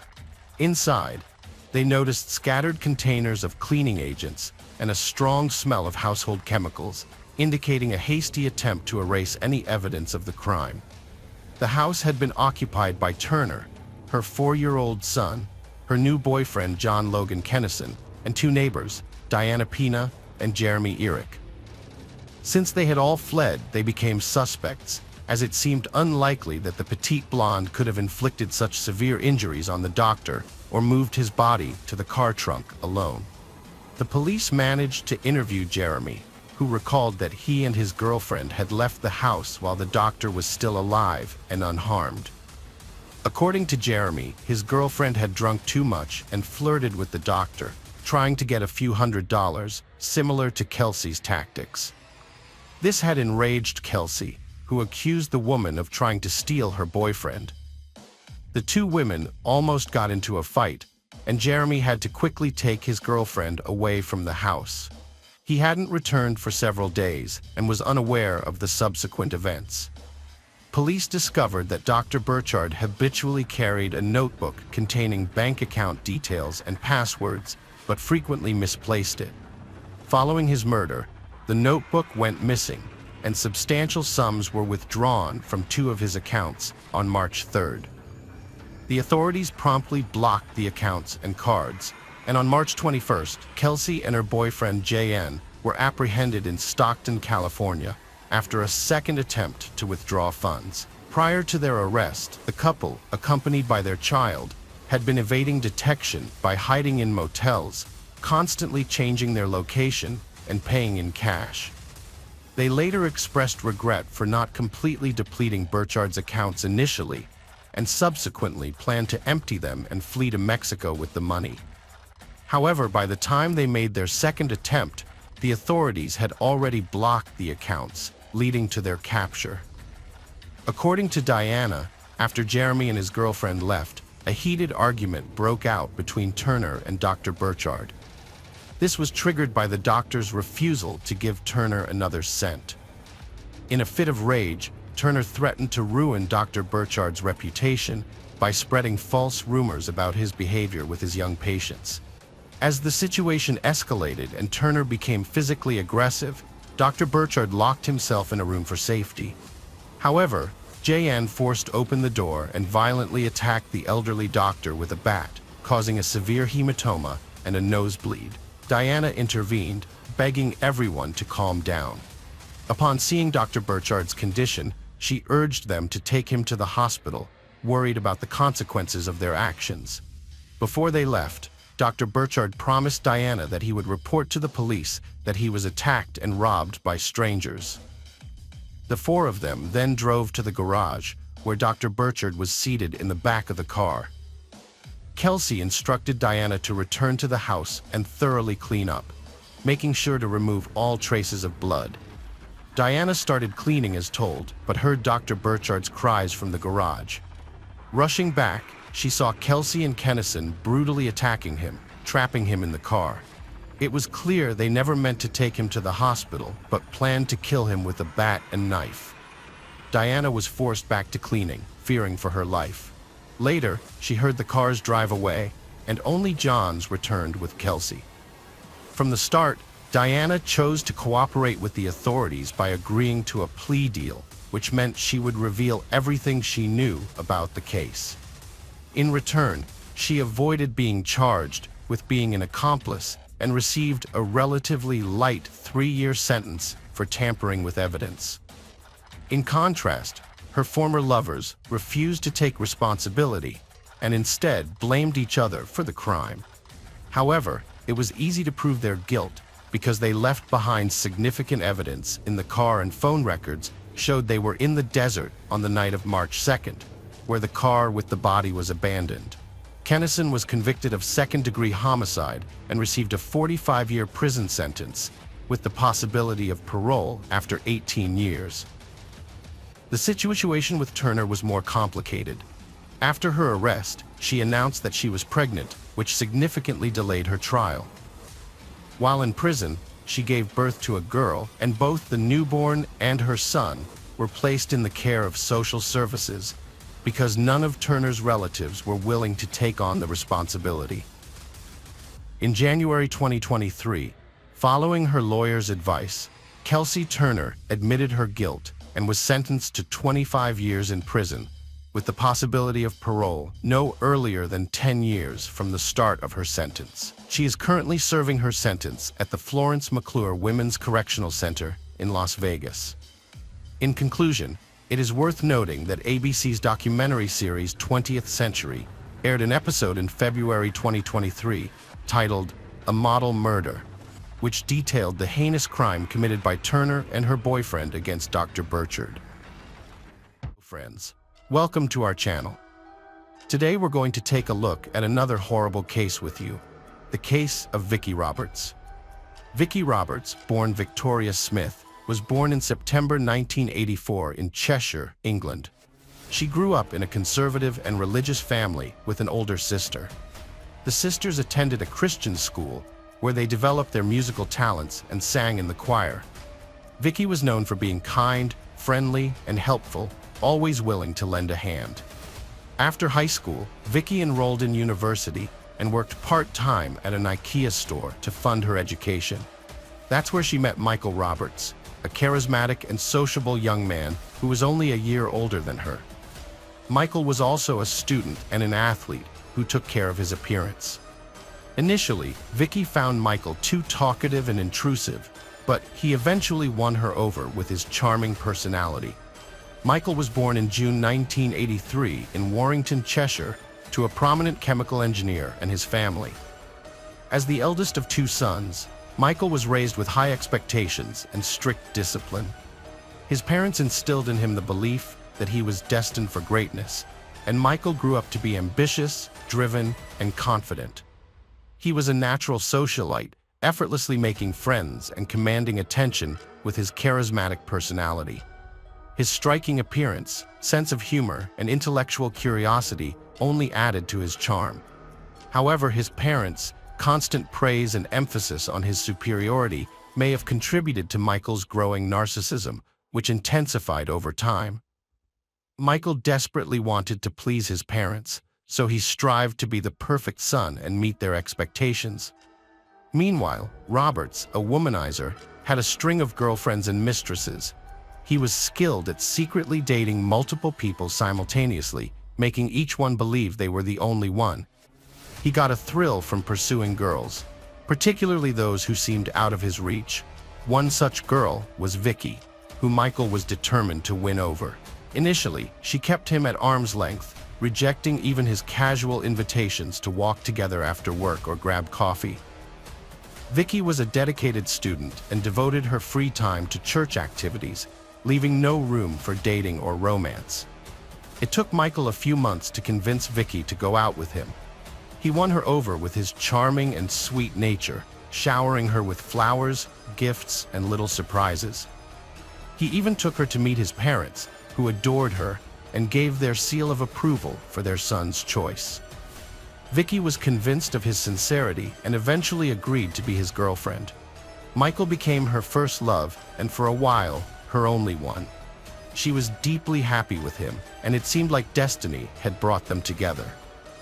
Michael, too, seemed to fall in love and was ready to settle down, but their happiness was short-lived. From the outside, their relationship looked perfect. They were both young, attractive, full of energy, ambitious, and had big plans for the future. However, Vicky soon discovered that Michael had an irrepressible sexual appetite and a passion for experimentation in bed. At first, Michael didn't pressure Vicky too much, fearing she would leave him. But once he was confident she wouldn't go anywhere, he revealed his true desires. The modest and religious Vicky was shocked by what was happening, but she was deeply in love with Michael and trusted him. For a long time, she kept their bedroom secrets hidden behind closed doors. Michael made her an official marriage proposal, which she happily accepted. She genuinely believed that after the wedding, her fiancé would stop his extreme experiments. Meanwhile, one of Vicky's closest friends began to notice that she was hiding bruises and small injuries under her clothes. The friend confronted Vicky, asking if her fiancé was abusing her and if she needed help. At first, Vicky denied everything, but eventually admitted that the marks were a result of her fiancé's extreme intimate experiments. Michael had a strong passion for bondage and using various toys and devices. Vicky confided in her friend that they had intimate encounters up to 5 times a day, but Michael still remained unsatisfied. He saw himself as a skilled lover, and intimacy was an art form and a way for him to express himself. Although Michael occasionally made concessions when Vicky refused to participate in some of his dangerous experiments, he usually managed to convince her to go along with his desires. After defending her diploma, Vic found herself facing an unplanned pregnancy, which prompted her to change jobs. She was soon hired as an account manager at a logistics company. Around the same time, Michael left IKEA and began working as a sales consultant at a large retail chain selling electronics. Michael flourished in his new role, leveraging his charisma, communication, and persuasive skills to consistently exceed sales targets. As a result, he quickly rose through the ranks, earning a promotion to senior sales. The management even considered transferring him to the main office, but first he needed to undergo training and improve his qualifications. As Michael attended training sessions and traveled to London for business, he felt proud and accomplished. However, in the process, he began to neglect his young fiancée, Vic. He only seemed to remember her existence when he needed intimacy, and their relationship suffered as a result. They stopped talking, hardly spent time together, and outside of the bedroom, Vic seemed to be invisible to him. Michael started having numerous affairs with co-workers, clients, and mere acquaintances while simultaneously planning his wedding to Vicky. He had an insatiable appetite for intimacy with various women, which boosted his self-esteem and gave him a sense of accomplishment. When Vicky discovered she was pregnant, she excitedly shared the news with Michael, expecting him to expedite their wedding plans. However, Michael's reaction was one of anger and frustration. He insisted that Vicky terminate the pregnancy, citing their young age and the idea that they had their whole lives ahead of them to have children. Vicky was shocked by his demand, but refused to consider abortion, prompting Michael to try to persuade her through other means. Michael convinced the bride, Vicky, that if her religious parents found out she was pregnant and living with him out of wedlock, they would be furious. He promised that they would keep the abortion a secret and have children after they got married. Vicky was torn, but Michael's persuasive nature eventually won her over, and she had the procedure. However, the abortion came with complications, and Vicky spent several days in the hospital, followed by 3 weeks of recovery. The doctor strictly forbade her from having sex during this time, which sent Michael into a rage. It dawned on Vicky that Michael had mental health issues and a sex addiction. Without intimacy, he became unhinged, often leaving the house, claiming he had urgent work matters to attend to. Vicky suspected that Michael was seeking intimacy outside their relationship, but she genuinely believed that everything would change after they got married, and she could help him overcome his infidelity. However, their 2-year engagement revealed a different reality. Michael had no intention of marrying Vicky, as his current situation suited him perfectly. He had a loyal fiancée at home who took care of his household needs, as well as multiple mistresses on the side, whom he regularly replaced. Vicky always took Michael's promises at face value, even when she discovered his infidelity. She forgave him as long as he assured her it was the last time and that he would change. However, as time passed, Vicky began to pressure Michael for marriage, as she wanted a complete family and children. Her parents also increasingly raised this question, but what ultimately pushed the issue was the insistence of Michael's parents, whom he didn't want to disappoint. Vicky was a kind and sweet person whom everyone loved. Her parents-in-law adored her and considered her an ideal match for their son. They were eager to see the couple get married and have grandchildren. With the help of their parents, the couple organized a grand wedding with all the trimmings, including a white dress and a limousine. The newlyweds looked happy and in love, with a long and fulfilling life ahead of them. After the wedding, the couple settled into a large and cozy house in a prestigious area of Warrington, not far from Robert's parents. However, what the relatives didn't know was that Michael had a dark side that Vicky was already well aware of. Despite being married, Michael did not love Vicky and only saw her as a way to appear normal in the eyes of others. Vicky never complained about Michael's infidelities and strange behaviors, and he was able to continue cheating on her without anyone suspecting a thing. At work, Michael was successful, earning promotions and a good salary after being transferred to a new office. Michael's direct supervisor, Carrie Hall, was a 10-year-old older, divorced mother who worked as the head of administration at Phones 4u. Despite her busy schedule, she was attractive, well-groomed, and strong-willed as required by her position. For a long time, she ignored the signs of attention from her young subordinate, Michael. However, Michael saw this as a challenge and made a concerted effort to win her over, using his natural charm and eloquence. After about a month, Carrie reciprocated and they began a romantic relationship, secretly meeting in hotel rooms. Carrie described their relationship as turbulent, passionate, and experimental. As a mature, self-confident woman, Carrie was flattered by the attention of a younger man and was open to trying new things. With her, Michael could fulfill his fantasies that he couldn't with his modest wife. Michael frequently deceived his wife by claiming he was working late or attending corporate trainings, when in reality, he was meeting his mistress. He confided in his mistress about his unhappiness in his marriage, calling it a youthful mistake and expressing his willingness to divorce his wife. However, he failed to take action as his wife refused to grant him a divorce. The affair with Carrie lasted over a year, but she didn't pressure him for divorce. Content with their secret hotel trysts, physical marks, and risky games, Carrie, a sports enthusiast who always took pride in her figure, suddenly changed her style after starting a relationship with Michael. She began wearing long-sleeved, high-necked clothes, which was unusual for her. A concerned friend noticed the change and Carrie confided in her about Michael's unusual intimate preferences. She revealed that Michael enjoyed experimenting with rough, controlling behaviors, such as biting, squeezing, and tying her up. Carrie showed her friend the physical marks these activities had left on her body.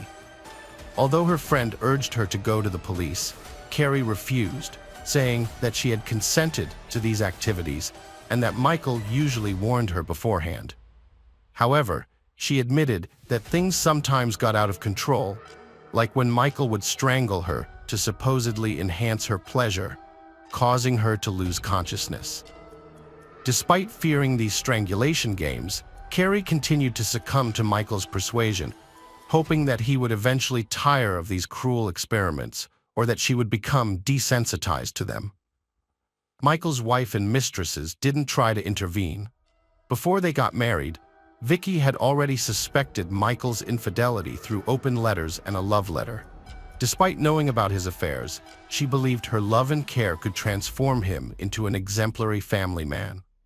However, after their wedding, the situation deteriorated, and Michael convincingly denied his cheating. Vicky decided to investigate her husband's infidelity by looking through his phone while he was asleep. She was shocked to discover numerous intimate conversations between Michael and Carrie, as well as other girls, including explicit photos. Despite her devastation, Vicky did not want to upset her family, so she kept the discovery to herself and moved in with a friend instead of telling her parents and sister. Before leaving, Vicky wrote a heartfelt letter to Michael, confessing her love for him and acknowledging that he was the central figure in her life. However, she also made it clear that she was aware of his infidelity and would not tolerate it. Vicky informed Michael that she was giving him time to reflect on their relationship, but she would not stay in the marriage if his behavior continued. She wrote the letter by hand and left it on the refrigerator for him to find. Michael didn't feel emotional about the message, nor was he upset by his wife's departure. However, he didn't want to lose the comfort of having a quiet and obedient partner who took care of the household and put up with his quirky behavior and unusual tastes. That same evening, Michael went to Vicky's friend's house, bringing a large bouquet of flowers. He got down on his knees, apologized, and begged Vicky to come back to him, promising to be faithful and making her his one and only. Vicky wanted to believe him and decided to return home, where a new mistress was waiting. Michael didn't stop seeing Carrie, but he became more cautious and even made an effort to come home for dinner, which his wife had carefully prepared. He deleted messages on his phone, changed the password on his social media profiles, and started an affair with a young employee named Karen Wilson, who was engaged to be married. Despite this, Michael pursued Karen relentlessly, making himself out to be a miserable and unhappy lover. He was so drawn to Karen that after 2 months, he decided to end things with 33-year-old Carrie Hall, whom he had grown tired of. Michael told Karen a fabricated story about being unhappy in his marriage and promised to leave his wife soon. Karen eventually gave in, and they became intimate in the office. A week later, she broke off her engagement and waited for Michael to follow through on his promise. Michael didn't plan to divorce Vicky, but he wanted to end their connection and start a new relationship with another woman. To achieve this, he lied to Vicky, telling her that he had already filed for divorce and moved in with his parents. This was a fatal mistake, as Vicky became suspicious that he was still cheating on her. Decided to take action, Vicky waited until Michael was in the shower and took his phone, but she found nothing incriminating because he had deleted all text messages and changed the password on his social media account. Undeterred, Vicky waited until Michael fell asleep and then took his work laptop, where she discovered his account on the social network was still active. On the laptop, she found conversations with his new girlfriend, in which he confessed his love, claimed to be divorcing his wife, and said he was living with his parents. The discovery was a huge shock for Vicky. She took screenshots of the intimate messages as proof of her husband's infidelity and saved them on her laptop. She also found several hotel room receipts in his wallet, which further implicated him. The next morning, Vicky confronted Michael with the evidence, and for the first time in their relationship, she lost her temper. Michael tried to apologize and promised to change, but Vicky threatened to tell his parents everything, hoping they could finally make him see sense. Michael was furious when his wife Vicky threatened to reveal his secrets to his parents. In a fit of rage, he slapped her. Vicky, determined to carry out her threat, got up and headed for the door. Michael caught up with her, grabbed a heavy jewelry box from the dressing table, and hit her twice on the head, knocking her unconscious. Then, he squeezed her throat with his hands until she stopped breathing. With no remorse, Michael wrapped Vicky's lifeless body in a blanket, packed it into several large garbage bags, and carried it to the garage. He then quickly cleaned up the house, removing most of Vicky's belongings.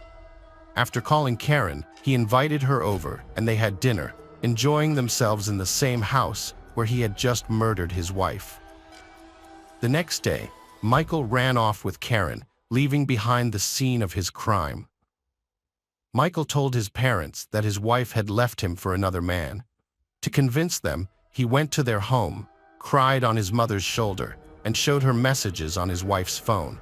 But what he didn't reveal was that he had sent those messages himself, pretending to be his wife. The messages said that she had lost interest in him, met someone else, and wanted to live with this new person.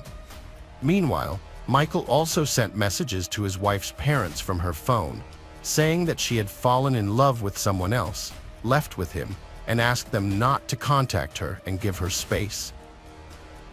The Smiths, concerned about their daughter Vicky, immediately tried to contact her, but their calls were consistently rejected. In response, they only received messages asking them to give her time, which seemed strange to them. They then decided to visit Michael's house to get some answers, but his story only raised more questions and doubts. When they discovered that Vicky had stopped showing up for work without warning, they became even more worried and decided to file a police report. On December 1, 2009, the police launched an investigation. It was discovered that Michael had purchased a shovel, rope, rags, and detergents from a hardware store that day, which seemed suspicious. However, he hadn't disposed of the body by the time the police arrived at his home. Although the police didn't find anything incriminating, Michael's behavior and story raised many questions. What was particularly striking was that they overlooked a large package in the corner of the garage. During the initial inspection of the marital home, no signs of the missing woman's clothes, documents, or personal belongings were found, suggesting that she might have voluntarily left. However, Vicky's laptop was discovered in the bedroom, and upon seizing it, the police found screenshots of Michael's conversations with his mistresses, which Vicky had saved. The police then requested a geolocation of Vicky's cell phone, which regularly received messages from her husband and relatives. The search revealed that the phone had been in the marital home the entire time. In a subsequent search of the Roberts home, law enforcement officials made a disturbing discovery in the garage. But just as they were processing this new evidence, Michael suddenly vanished from under their noses, taking a wallet with cash that allowed him to remain hidden for several days.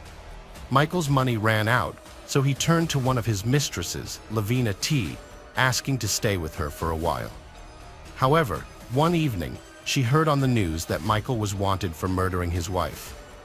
Without hesitation, she reported his whereabouts to the police, leading to his arrest.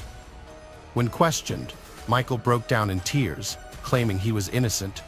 He insisted that his wife's death was an accident, resulting from a consensual intimate game where she asked him to strangle her with a rope belt, but he overdid it. However, forensic experts uncovered contradictory evidence. The autopsy revealed that Michael's wife was strangled with bare hands, attacked from behind, and had 2 extensive hematomas on her head that occurred before her death, ruling out any connection to the alleged intimate game. Michael's trial began in January 2010, where he continued to plead innocence and hoped for leniency. Nevertheless, the autopsy results proved that Michael brutally hit his wife twice on the head and then strangled her, hiding her body in the garage. Michael Roberts was convicted of first-degree murder and sentenced to life in prison, but with the possibility of parole after serving 17 years. This means that, if he demonstrates good behavior, he may be eligible for release as early as 2027. Hello friends, welcome to our channel. Today we're going to take a look at another horrible case with you, the case of Nancy Paola Reyes.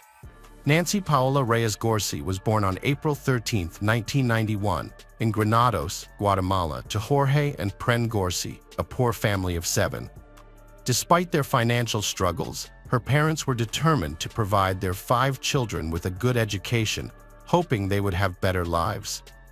Nancy excelled in school, which enabled her to enroll in the University of Vilanova, where she earned a degree in business administration and document management with honors. However, her academic achievements did not immediately translate to career success. She worked part-time as a cashier and later became an administrator at a supermarket, but her professional growth stagnated. During her university years, Nancy was in an unregistered marriage with a man whose identity remains private, and they had 2 daughters together. Unfortunately, the relationship ended and the couple separated. The father of the children lost interest in their well-being and failed to provide financial support. Nancy lived with her parents and daughters, working at a supermarket with no clear future prospects. The family struggled financially, barely covering essential expenses. However, Nancy's older sister's decision to immigrate to the U.S. in 2013 changed everything. Her sister found a good job, got married, and settled down, inspiring Nancy to make a similar change. Instead of the U.S., Nancy chose to relocate to sunny Spain. The problem was that Nancy didn't have enough money to buy a one-way plane ticket, let alone cover initial expenses. So she worked hard for several years, saving diligently until she finally had enough money to make her dream a reality.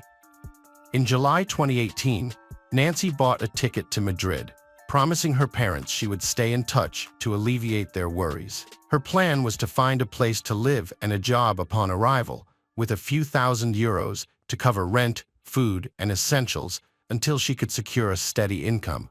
When Nancy left, she was 27 years old, and her daughters, who stayed with their grandparents in Guatemala, were 7 and 5 years old. After a brief stay in Madrid, Nancy moved to Barcelona and later settled in Cádiz, the capital of the province of Cádiz, Spain. She kept in close touch with her family, calling home almost every day to check in on them and regularly sending money to support them. Over time, her remittances enabled her parents not only to support themselves and her daughters, but also to renovate their old house. Although Nancy didn't have a steady job, she made a living by doing odd jobs like cleaning houses for wealthy families and caring for the elderly and sick.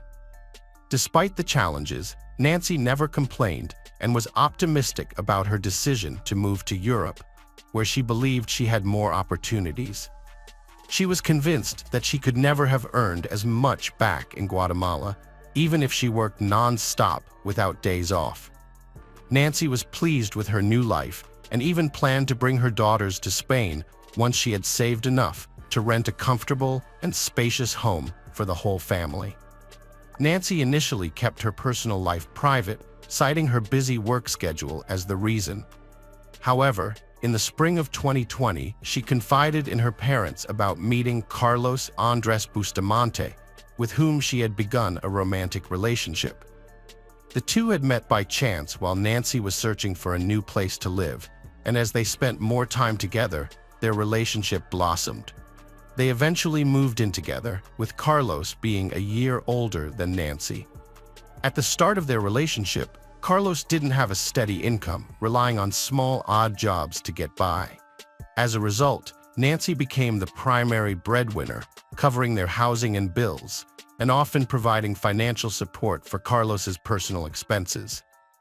Despite this, Nancy never expressed any concerns to her family, leading them to believe that she had found a loving and supportive partner. Nancy's 2 younger brothers had also relocated to Spain, and she remained in close contact with them, especially Dennis, the youngest, who had met Carlos and found him likable. In June 2020, Nancy and Carlos decided to move to Santander, a resort city on the Atlantic coast. When Nancy spoke with her family, she mentioned that the climate was warmer and there were more job opportunities.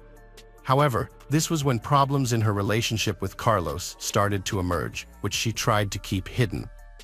Carlos turned out to be jealous, hot-tempered, and even cruel.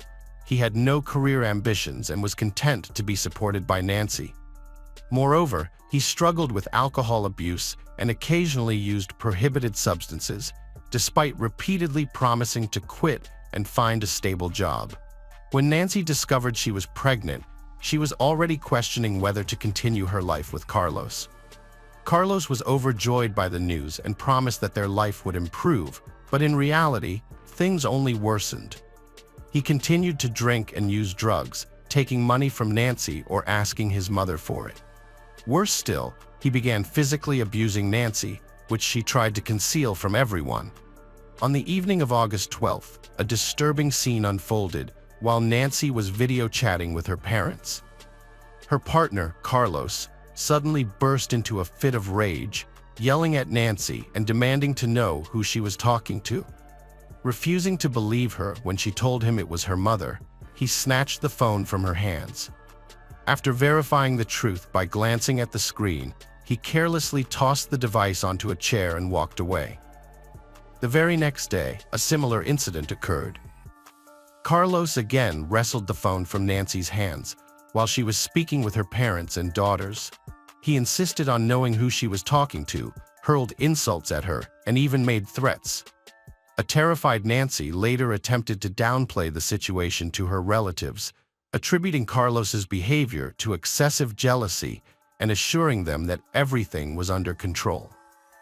However, her concerned parents urged her to report the incidents to the police, but Nancy insisted on handling the matter herself. On August 17th, Nancy had a concerning phone conversation with her sister. She stated that if anything happened to her, Carlos would be responsible. Although her words were ominous, she didn't explain further, only asking her sister to take care of her children if needed. This was the last time her sister heard from Nancy. Nancy vanished on August 20th around 2 p.m. She sent a text to her father, promising to call later that evening, but she never did. Her family tried contacting Carlos, but he didn't respond either. The situation was alarming because the couple had recently moved to Santander, had no friends there, and Nancy's brothers were on the other side of the country. A few days later, a suspicious message came from Carlos's phone, claiming that he and Nancy had argued and decided to separate. The message stated that Nancy had left to find a new apartment, ignoring his calls, and he had no idea where she was. Nancy's brothers suggested that Carlos come to Ciudad Real to file a missing person report with them. Carlos agreed, but he never showed up, didn't file the report, and ceased communicating with the family. Nancy's relatives reached out to the police to file a report about her disappearance. In the meantime, Nancy's friends provided her brothers with the address of Sandra Bustamante, Carlos's mother. When they visited her, she became emotional and confessed that she had suspected her son might do something harmful to his partner, but she didn't provide any specific details. Sandra also claimed to have no knowledge about the whereabouts of her son and his fiancée. Although Carlos wasn't answering her calls, he sent her brief messages asking her to stop inquiring and to give him some time. Despite liking Nancy, Sandra was aware of her son's capabilities and understood his true nature. Sandra went to the police station the next day for questioning about Nancy's disappearance. She told the officers what she had already shared with Nancy's brothers, Carlos's troubling behavior and a lengthy text message from Nancy. In the message, Nancy warned Sandra not to give Carlos any money because he would waste it on alcohol and drugs, which made him aggressive and cruel. Nancy said Carlos had no intention of finding a job or overcoming his addictions, and his behavior had become increasingly threatening, making her consider leaving him. She believed it was better to end their relationship before someone got hurt. The investigation also uncovered some disturbing information about Carlos. He had been convicted of bodily harm multiple times, including brutally beating his own mother when he was 17. Although he only received probation at the time, he later served short sentences for assaulting women he lived with and had relationships with. The investigation into Carlos and Nancy's relationship revealed many red flags from the start. Carlos had a history of aggression, drug addiction, and a criminal record which was compounded by his uncontrollable rage. Meanwhile, Nancy's friends disclosed that she was not just a housekeeper or caregiver, as she had claimed. Instead, she was providing escort services to wealthy clients in Santander, earning a substantial income. Carlos was aware of her occupation and initially accepted it, as it allowed him to avoid finding work himself. However, when Nancy became pregnant, Carlos's behavior became increasingly erratic. He grew suspicious about the child's paternity, wondering if it belonged to one of her clients. Additionally, he was consumed by jealousy, vacillating between preventing her from interacting with other men and forcing her to continue working to support them financially. Meanwhile, Carlos squandered the money he took from his mother on his own vices, leaving them struggling to make ends meet. After nearly a week of unexplained absence, Nancy and Carlos's whereabouts were unknown. Although Carlos had been in touch through messages, he never revealed his location. It wasn't until August 26th that police finally obtained a search warrant for the couple's vacant rental apartment in Santander. The discovery they made was gruesome and left no doubt that Nancy had met a tragic end. Bloodstains were found throughout the apartment, with some attempts made to clean them up, but most were still visible to the naked eye, including in the clogged bathroom and toilet drains. The police also found fragments of bones, hair, skin, and internal organs. Forensic analysis confirmed that these belonged to Nancy, even though her body was not found in the apartment. The crime scene suggested that Nancy had been brutally killed, dismembered in the bathroom, and her remains disposed of elsewhere. Carlos was quickly identified as the main suspect in the case due to evidence found in the apartment, including a package from a local hardware store with his fingerprints on it. The package was for a small hatchet, but the tool itself was not discovered. Further investigation revealed that Carlos had bought the hatchet, along with rubber gloves and large trash bags, at a nearby market on August 20th. This was confirmed by security footage from the store. An elderly vendor who sold Carlos a small cart also positively identified him from a photo. The day after the gruesome discovery in the apartment, Carlos surprisingly surrendered to a Madrid police station, attempting to shift suspicion away from himself. He claimed to be reporting Nancy missing, but was promptly arrested as the prime suspect in the heinous crime. Carlos professed his innocence, stating that he and Nancy had argued and parted ways on August 20th, after which he left town in an emotional state, unaware of any subsequent events involving Nancy. He suggested that someone might have attacked her when she returned to gather her belongings. However, Carlos's alibi seemed dubious, especially considering the police found his fingerprints on the hatchet's packaging. Despite conducting an extensive search of nearby wastelands, sewer systems, and the coastline with the help of divers, no trace of Nancy was found. To further investigate, the police tracked Carlos's movements from August 20th to 26th, using his mobile phone signals, revealing that he had spent 3 days traveling along the coast and visiting Bilbao and Burgos before heading to Madrid. It was clear that Carlos was trying to conceal his activities, but it seemed unlikely that he would travel across the country with a dismembered body, leading authorities to continue their search in Santander. Street surveillance footage captured Carlos's movements on the evening of August 20th. He was seen walking towards a large forest park, but returned to his apartment late at night. He then left again, this time pushing a cart filled with unusual, oddly shaped bags. Since there were few cameras within the park, Carlos vanished from view once he entered the wooded area. Later, he re-emerged with the same cart, but it was now significantly lighter. He then proceeded towards the railway tracks, which were located near a steep cliff overgrown with bushes. After visiting this area, Carlos returned once more, but this time without the extra weight, providing law enforcement with a clear lead on where to search for the body. On September 16th, police discovered bags containing badly decomposed human remains in a heavily overgrown area on a hillside. The remains were identified as those of Nancy Gorcey, who had been dismembered into 20 parts using a hatchet. Although security camera footage showed everything Carlos had transported in a cart was recovered, one crucial item was still missing: the fetus of the 4-month pregnant Nancy. The state of the victim's genitals and lower abdomen revealed a brutal mutilation with a knife and hatchet, suggesting that the killer had removed the fetus and disposed of it separately from the mother's body. Despite mounting evidence, Carlos refused to admit his involvement, providing contradictory statements and trying to shift the blame onto an unknown attacker. However, traces of Nancy's blood were found on his clothes and shoes, which he had attempted to wash off but failed to completely remove. Through diligent investigation, authorities were able to reconstruct the sequence of tragic events and the entire scenario of the crime, ultimately incriminating Carlos.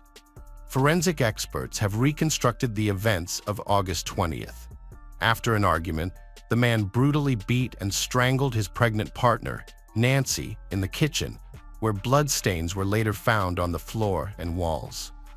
Next, he moved Nancy's body to the bathroom, went shopping at a hardware store in the market, and then used a hatchet and large kitchen knife to dismember her body into 20 pieces. He placed the pieces in bags and loaded them into a cart. That night, he took the cart to a park, searching for secluded areas to dispose of the body parts. He followed a pre-planned route, scattering the bags in various locations, hoping they would never be found. The fate of the fetus removed from Nancy's body remains unknown. Carlos denied his guilt, claiming to have loved Nancy from the time of the murder until his arrest in Madrid. He used the money he stole from Nancy to fund his daily bar hopping across various cities. The investigation and search for evidence and witnesses took nearly 2 years, and the trial did not begin until July 2022. In November 2022, Carlos was found guilty of the premeditated, brutal murder of Nancy and her unborn child, as well as the dismemberment and desecration of her body. However, many considered the sentence too lenient. Carlos was sentenced to 25.5 years in prison and ordered to pay €150,000 in compensation to Nancy's parents and daughters. Welcome to our channel. Today we're going to take a look at another horrible case with you, the case of Carmen Thomas. Carmen Thomas was born on October 30th, 1987, in South Africa. When she was just 10 years old, her father passed away. This tragic loss had a profound impact on her family, and they decided to Whitby, United Kingdom, to live with relatives. However, they did not find the peace they were seeking, and after some time, they returned to South Africa. Despite the challenges she faced, Carmen decided to stay with her relatives when she turned 18. She later moved to London, where she completed her studies and earned a master's degree in marketing. Carmen had a strong and charismatic personality that drew people to her. She was a loyal friend and companion to many, but living in a big city like London came with a high price tag. To maintain a decent standard of living, Carmen had to work hard. During the day, she worked as a marketer in a store, and in her free time, she worked part-time in a gentleman's club. Although her choice of part-time job may seem unusual, Carmen was a girl with strong values and never engaged in unnecessary or undignified behavior, which earned her the respect of her clients. In this place, she met Brad Callahan, a charming and flamboyant man. Born in New Zealand in April 1978, Brad's parents separated when he was 9 years old, and he stayed with his mother. They later moved to Australia in 2001. After graduating from university with an engineering degree in the construction industry, Brad was offered a job as chief structural engineer for a large business complex in the UK. To boost his professional image, Brad hired a gentleman's agency and met Carmen, a beautiful, intelligent, and tall woman with dark hair and bright eyes. Although they started with a casual arrangement, Brad and Carmen continued to communicate informally, which eventually turned into a strong friendship, and later, love. Their romantic relationship blossomed quickly, and they soon moved in together. Their life was built on trust, care, and mutual support, making them look absolutely happy. Carmen became pregnant, and Brad thought it would be best for them to move back to New Zealand, where the air is clean and the pace of life is more relaxed. They returned to Auckland in March 2005. After their son Jack was born, he brought immense joy and happiness into their lives from day one. Carmen and Brad prioritized his safety and well-being, providing everything he needed for a happy childhood. To them, Jack was the center of their universe. However, with Jack's arrival, serious disagreements began to surface in their relationship. The first disagreements arose over how to raise their child. As a result, their relationship became rocky and unstable, ultimately leading to their breakup 3 years later. Despite the challenges, they shared joint custody of Jack and made a genuine effort to maintain a positive relationship for his sake. The breakup was difficult for both Carmen and Brad, but they put their differences aside to ensure little Jack's well-being.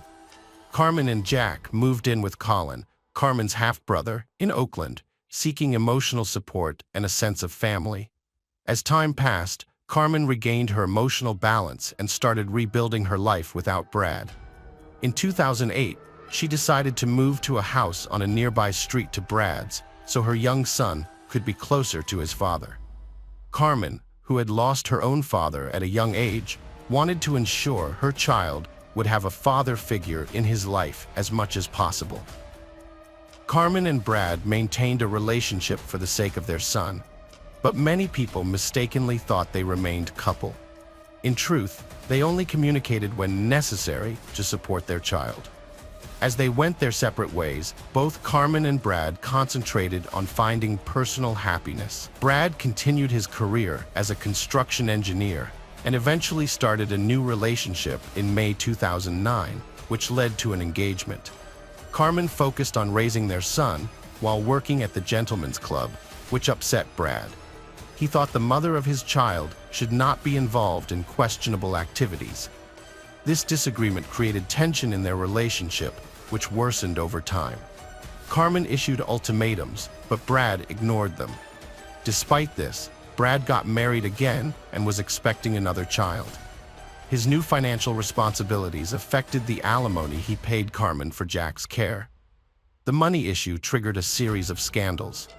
On March 19, 2010, neighbors called the police due to a domestic violence incident.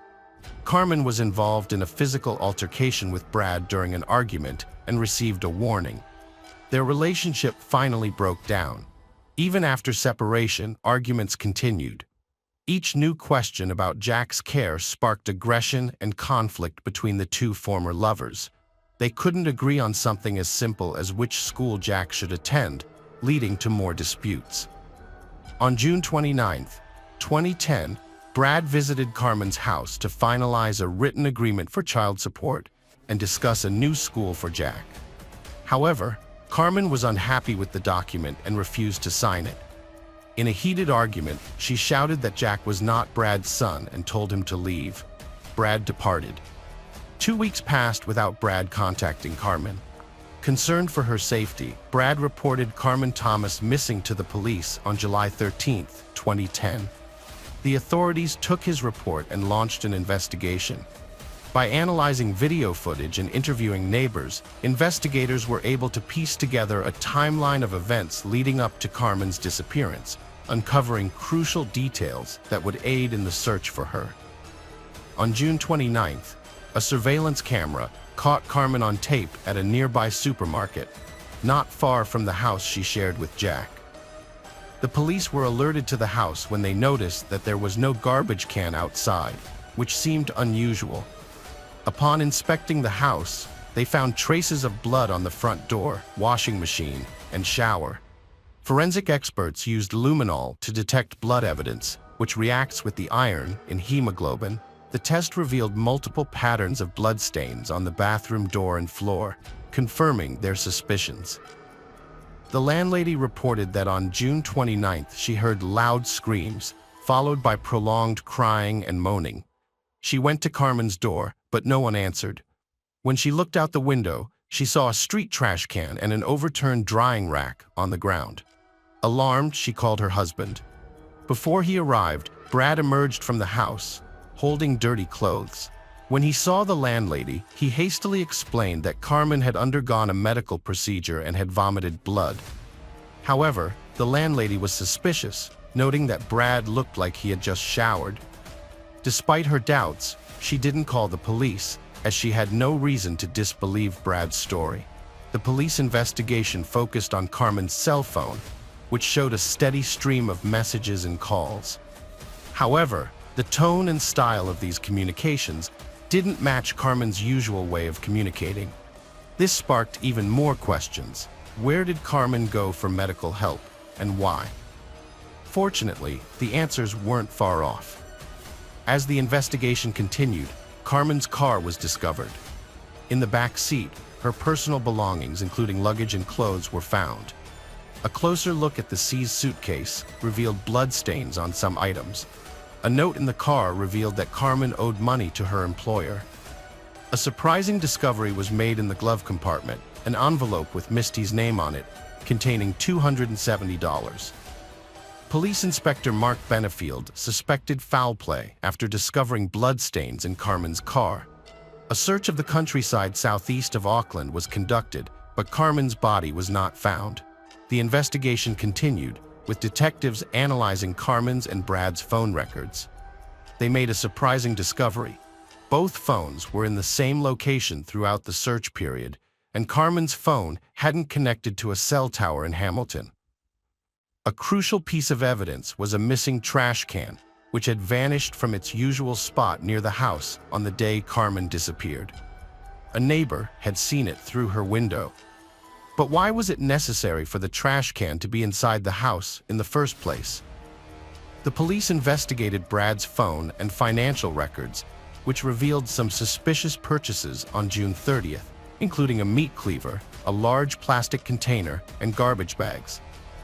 By examining Brad's daily routine, they found some unusual events that didn't fit his normal pattern. One day, he arrived at the construction site very early and spent a long time walking alone around the property. While this was unusual, it wasn't enough to raise concern among the workers who saw him.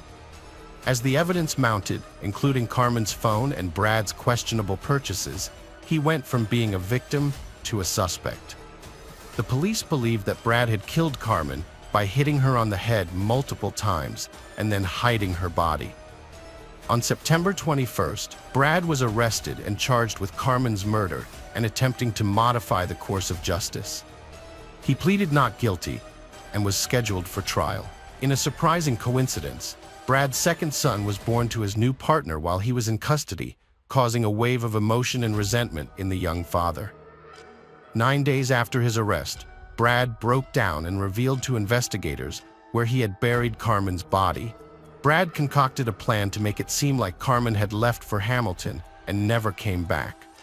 Confident in his scheme, he was convinced he'd pulled it off. However, life had other plans. Under interrogation, Brad recounted the events of that fateful day. It began with a heated argument, which ended with Carmen kicking Brad out of the house and claiming Jack wasn't his son. Brad left, but 5 minutes later, he returned and struck Carmen on the head with a baseball bat, rendering her unconscious. The impact was severe, causing blood to gush from the wound and stain the floor bright red, accompanied by labored breathing. Standing over Carmen's lifeless body, Brad's eyes blazed with a wild, unhinged expression. He realized the gravity of his actions, but his anger and resentment towards Carmen's words clouded his judgment. In a fit of rage, he unleashed several more punches. Although aware of the irreparable consequences, his obsessive fury consumed him. Fleeting memories of happier times flashed before his eyes, but they were now forever lost. Brad knew his life would never be the same after that devastating moment, but he felt no remorse as he had eliminated his primary problem, and Jack was now exclusively his. After regaining consciousness, Brad took a shower and discreetly left Carmen's house. In the subsequent days, he took swift action to dispose of Carmen's body and conceal the evidence of the crime. He contacted his friend and arranged to meet him outside a supermarket, asking him to purchase 3 black garbage bags, kerosene, and cleaning supplies. Brad waited outside the store, trying to avoid raising suspicions. Once his friend had made the purchase, Brad returned to the apartment and began the cleanup process. He meticulously wiped away the blood spatter and then placed the body in a garbage bag, which he later discarded in a trash can. After Carmen's murdered, the defendant cut her body into 8 pieces to dispose of it. He severed her legs at the hip joints, then cut each leg into 2 pieces at the knee. He also severed her arms and head from her torso. On July 3rd, he confided in a friend at a boat ramp in Oahu Bay, Oakland, telling him that he had killed Carmen during an argument and needed help to get rid of the body. However, the friend refused to lend him a boat, and the attempt to dump the remains at sea failed. Over the next few days, the defendant drove to Wyrie Ridge in West Auckland and buried the body parts in a shallow grave. On July 7th, he drove Carmen's car to Hamilton and abandoned it in a hotel parking lot, leaving behind a suitcase of clothes and other personal belongings to make it seem like she had intentionally left. However, in his hurry, he failed to notice that the suitcase also contained bloody clothes. After disposing of the car, Brad attempted to create the illusion that Carmen was still alive by sending text messages from her cell phone to her friends. He pretended to be Carmen, claiming she was unwell and had been in poor health for days.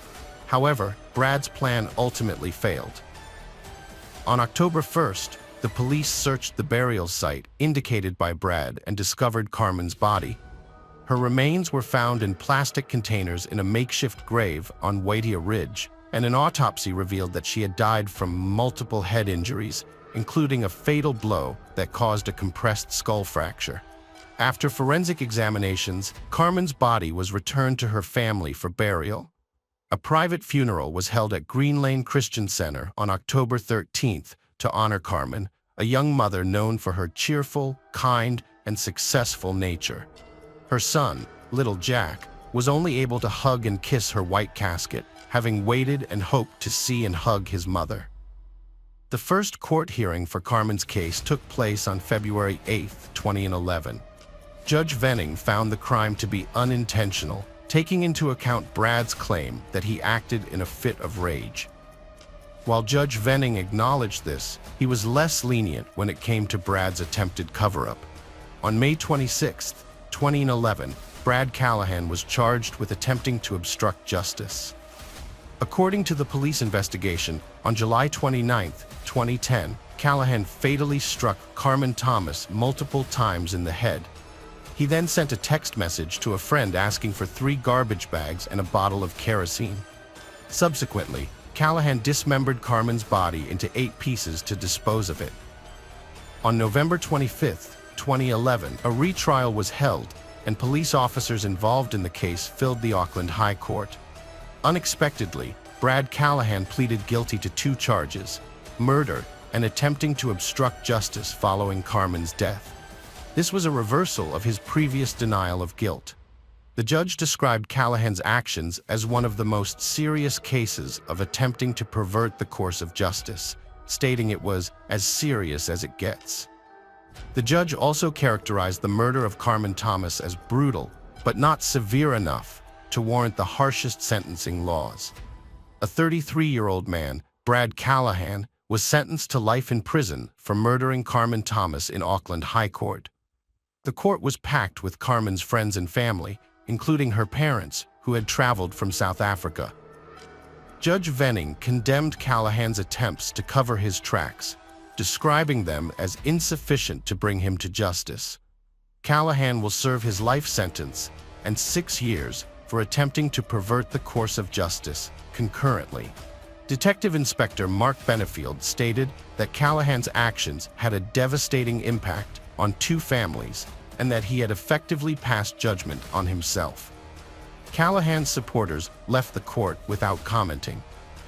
Carmen's family expressed their grief and anger over her tragic loss, grateful that Callahan will be imprisoned for a long time to reflect on the harm he caused.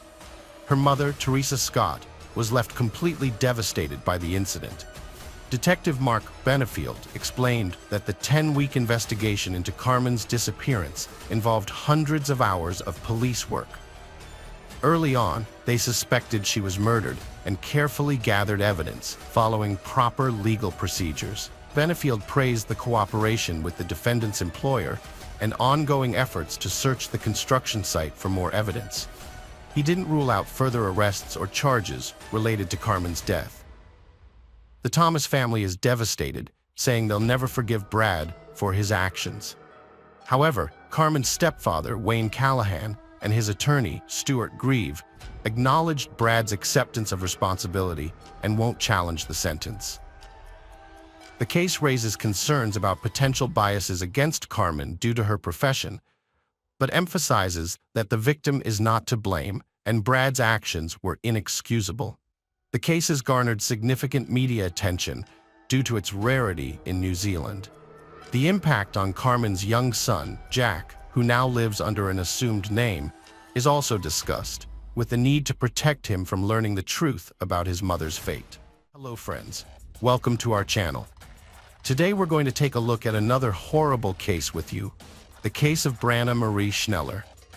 Brianna was a vibrant and diligent young woman who excelled academically as the top student at Everest High School in Washington. She had a passion for Mexican cuisine, music, and dancing, and enjoyed thrilling activities like roller coasters. Her parents, Craig and Lori Schneller, described her as an outstanding individual. Brianna had achieved a remarkable feat by being the only student from Wisconsin to qualify for a prestigious national competition in professional and technical fields. She was set to present her project in Tennessee that summer. Her long-term goal was to pursue higher education in restaurant management and eventually start her own business in the food industry. To gain experience and skills, she worked part-time at the El Michal restaurant in Rib Mountain. Colleagues, friends, and customers alike appreciated Brianna's kind and responsive nature. With her graduation and upcoming wedding to her fiancé, 22-year-old Sebastian Ramirez, just around the corner, the future looked bright for this ambitious and talented Brianna. At first, Brianna's parents disapproved of her relationship with Sebastian due to their age difference and their belief that she was growing up too fast. However, after getting to know Sebastian better, they came to trust him and saw that he genuinely loved Brianna and was committed to their future together. The couple eventually moved in together, renting an apartment on 12th Avenue in Wa, along with Sebastian's 19-year-old brother, Hugo. From the outside, it seemed like the three of them got along well and lived harmoniously, with many people envying their friendship. Sebastian and his brother also supported Brianna's interests and worked with her at a local restaurant called El Tequila Salsa. One ordinary workday changed everything for Sebastian and Brianna. No one anticipated the horrific tragedy that would soon unfold, shattering their plans and dreams. On the morning of May 2, 2009, Sebastian was the first to wake up, choosing not to disturb Brianna, who was sleeping peacefully beside him. Since it was her day off from school, she didn't need to rush. While Sebastian was in the shower, Brianna woke up and they exchanged sweet greetings, discussing their plans for the day. Meanwhile, Sebastian tried to rouse his younger brother, Hugo, who had stumbled in late the night before after overindulging at a party. After getting ready, Sebastian headed to work, just a 5 to 10 minute walk away. Hugo followed soon after, leaving Brianna alone at home, where she chatted with her mother and attended to her tasks. Hugo felt restless and had a headache, probably from drinking too much the night before. He was struggling to focus and regretted overindulging. To get some rest, he decided to swap lunch breaks with a colleague and headed home at 1:20 p.m. When he entered the apartment, everything seemed normal at first. However, as he walked further, he noticed that his brother's and girlfriend's room was in disarray. What caught his attention was Brianna lying on the floor. Hugo rushed to her and asked what had happened, but she didn't respond. At first, he didn't notice the blood. When he moved the towel that had been covering her face, he let out a scream. Brianna was unrecognizably disfigured. Hugo grabbed the phone to call the emergency services, but his hands were shaking and his mind was foggy. Despite his distress, he knew he had to act. He ran to his neighbor's apartment, a floor below, through tears. Young Ramirez tried to explain what had happened and asked her to call for help. On a Saturday afternoon, emergency services received a call despite it being a day of rest. A woman called on behalf of her neighbor, requesting medical help for Brianna, who lay severely injured on the floor, with cuts and a disfigured face, showing no signs of life. Police and paramedics were immediately dispatched. When they arrived at the apartment building, the parking lot was crowded, but one individual, Hugo Ramirez, stood out and approached them. He led the officers to the apartment, where he, barely able to speak, pointed out the shocking scene before them. At the center of it all lay Brianna, her body bearing deep stab wounds on her chest, neck, and wrist. The officers asked him to leave the room while forensic specialists began their examination of the crime scene. The crime scene suggested the victim had been lying there for a while, with dried blood scattered everywhere. Defensive cuts on her arms showed she tried to fight back, but was overpowered. The forensic team found key evidence: a bloody, broken iron on the floor, 2 knives in the sink, one with a missing tip, blood on the soap, and a telling shoe print on the carpet. These details hinted at the brutal attack. No signs of forced entry suggested Brianna knew her attacker or they had a way in without breaking in. Scattered bills, accumulated from work, totaled a substantial sum, but nothing seemed missing. The broken knife tip in her body indicated a violent attack, not robbery. The amount of force needed to break the knife hinted at a strong attacker. Police needed to speak with Brianna's relatives and friends to gather information and convey the devastating news. Craig and Laura Schneller waited anxiously at the police station, unable to reach their daughter after hearing of a tragedy at her home. Their worry turned to dread as officers delivered devastating news, their worst fears confirmed. The loss shattered their lives, dividing their world into before and after. Authorities showed them identification photos, but only those revealing part of her face due to extensive injuries. The confirmation was almost too much to bear. After consulting with the psychologist, Craig and Lori, Brianna's parents, were willing to cooperate with the investigation to help catch the person responsible. They provided as much information as possible about their daughter's life, emphasizing that she had no known enemies or anyone who might hold a grudge against her. Lori was the last person Brianna had communicated with that morning, having messaged her around 10 a.m. to let her know she had taken Brianna's car to the auto repair shop. Brianna responded to the message, which meant the incident occurred after she spoke with her mother and before Hugo arrived, establishing a timeline for the events. The police launched a thorough investigation, starting by interviewing the Rodriguez brothers, Sebastian and Hugo, separately. Sebastian, Brianna's fiancé, reported that he woke up at 9:15 a.m., had a brief conversation with Brianna while getting ready for work, and then woke his brother up. By 10:15 a.m., he was already at the restaurant. He learned about Brianna's death after receiving a phone call. Hugo's account matched his brother's, stating he left the house about 10 to 15 minutes after Sebastian and returned home at 1:20 p.m. because he was feeling unwell and wanted to rest. However, his illness and fatigue disappeared when he discovered Brianna's body. After that, he was in shock, unable to think clearly or react properly, so he ran to a neighbor for help. The Ramirez brothers' statements seemed believable, and their distress appeared genuine. However, the police knew that convincing performances were not enough. They needed concrete evidence to prove their innocence.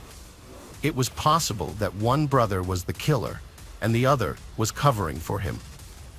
To explore this possibility, detectives asked the brothers about their relationships with each other. Sebastian expressed his love for Brianna and his excitement about their upcoming wedding. Hugo was questioned about any potential grudges against his brother's girlfriend, or if they had argued, but he denied any issues.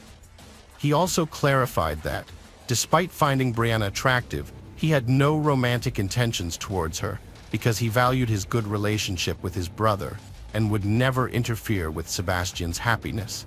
Hugo considered Brianna like a sister. The police interrogated the brothers for hours, but neither aroused any suspicion.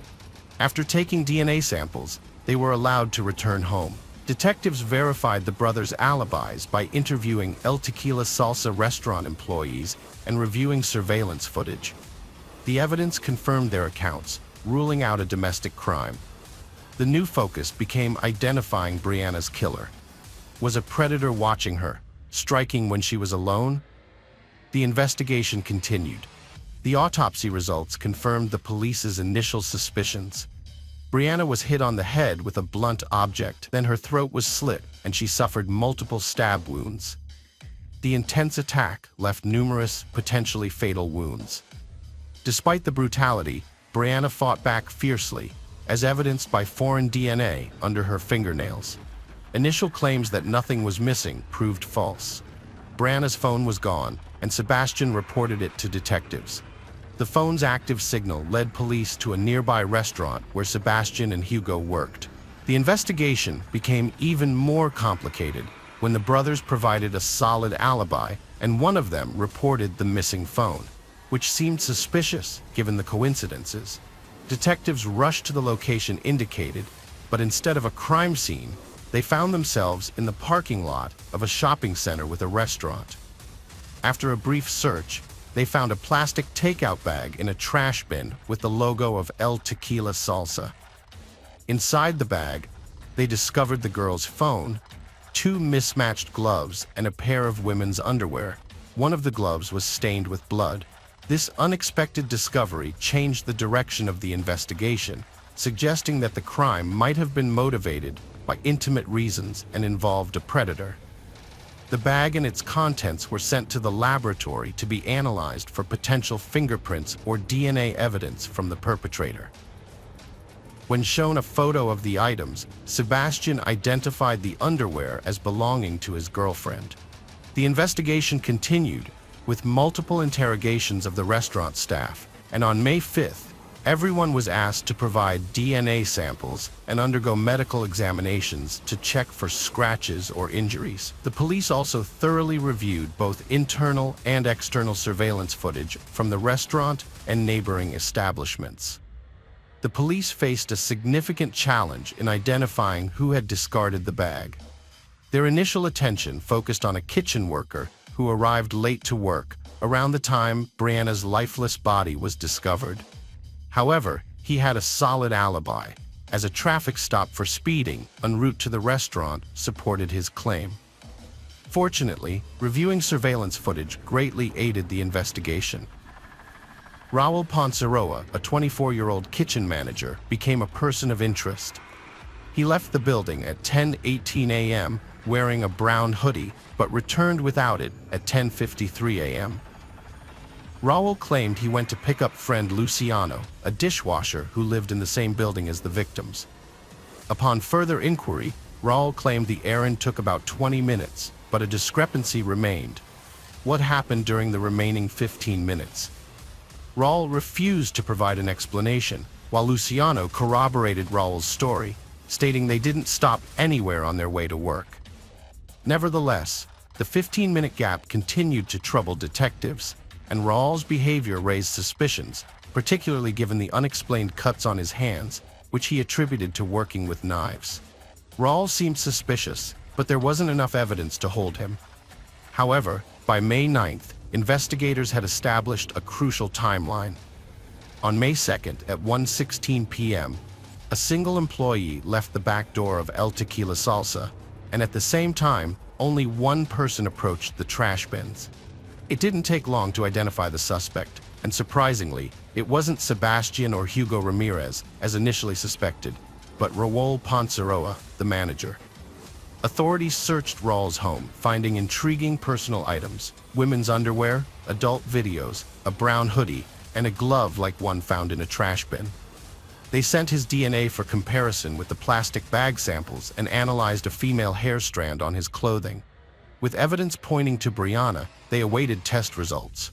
Once confirmed, Raul was arrested for suspected first-degree murder. Sebastian was stunned, wondering what drove Rule to hurt Brianna, someone they barely knew.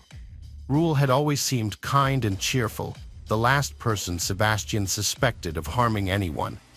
The trial of Rule Panrocha took place in 2011, following a lengthy investigation. Despite the overwhelming evidence, Rule denied any involvement in the crime and refused to admit guilt. However, the prosecution presented compelling proof, including the presence of Rule's DNA on all key pieces of evidence, such as the iron, knives, plastic bag, and its contents, as well as under Brianna's fingernails. Furthermore, a shoe print found at the crime scene matched the size and pattern of Rule's shoes. Raul arrived at work at 9 a.m. on May 2, 2009, and on his way to the restaurant, he passed the victim's house, which had long fascinated him. Seeing no car, he assumed she was out and took the opportunity to enter her apartment. Raul had a peculiar habit of collecting women's underwear, which was later found under his mattress. After the Rodriguez brothers arrived, Raul left the restaurant, claiming to pick up lunch. Instead, he entered the victim's apartment, easily unlocking the door. He rummaged through her belongings in her room, and when she caught him off guard, he struck her with an iron and slashed her throat with a knife, inflicting multiple injuries. The investigation found that the killer, Raul, took pleasure in the murder, inflicting multiple wounds with different knives. He then tried to cover his tracks, washing his hands and removing his jacket before resuming work as usual. During a lunch break, he disposed of the evidence in a trash bin, unaware he was caught on the kitchen's video recordings. Raul claimed to have met Brianna but didn't kill her, instead implicating a former restaurant employee, Sergio, who he saw at her house on the day of her death. However, Sergio had an alibi, having left the country weeks prior to care for his ill father in Mexico. He testified at the trial, refuting Raul's accusation and disproving any involvement in the crime. Raul's attempt to shift blame failed. The defendant showed no remorse for falsely accusing an innocent person of a heinous crime during the trial. Brianna's relatives, including Sebastian and Hugo, were present and struggled to contain their emotions. Rule Panrocha was found guilty and sentenced to life imprisonment without parole. He is currently serving his sentence in Wisconsin. Brianna's father stated that her case became personal for many involved, cherishing memories of her. He confessed that her death broke his heart and he lost faith. It is hoped that Sebastian has closed this tragic chapter and moved forward. His brother Hugo later appeared on a TV show discussing their ordeal. Raul's actions were fatal for Brianna, devastating her family's hearts. If he hadn't tried to cover up his tracks, he might have gotten away with clumsy apologies, possibly leading to a confrontation with the Rodriguez brothers. It's unlikely Brianna would have reported him to the police, and even then, the incident could have been resolved with minimal harm.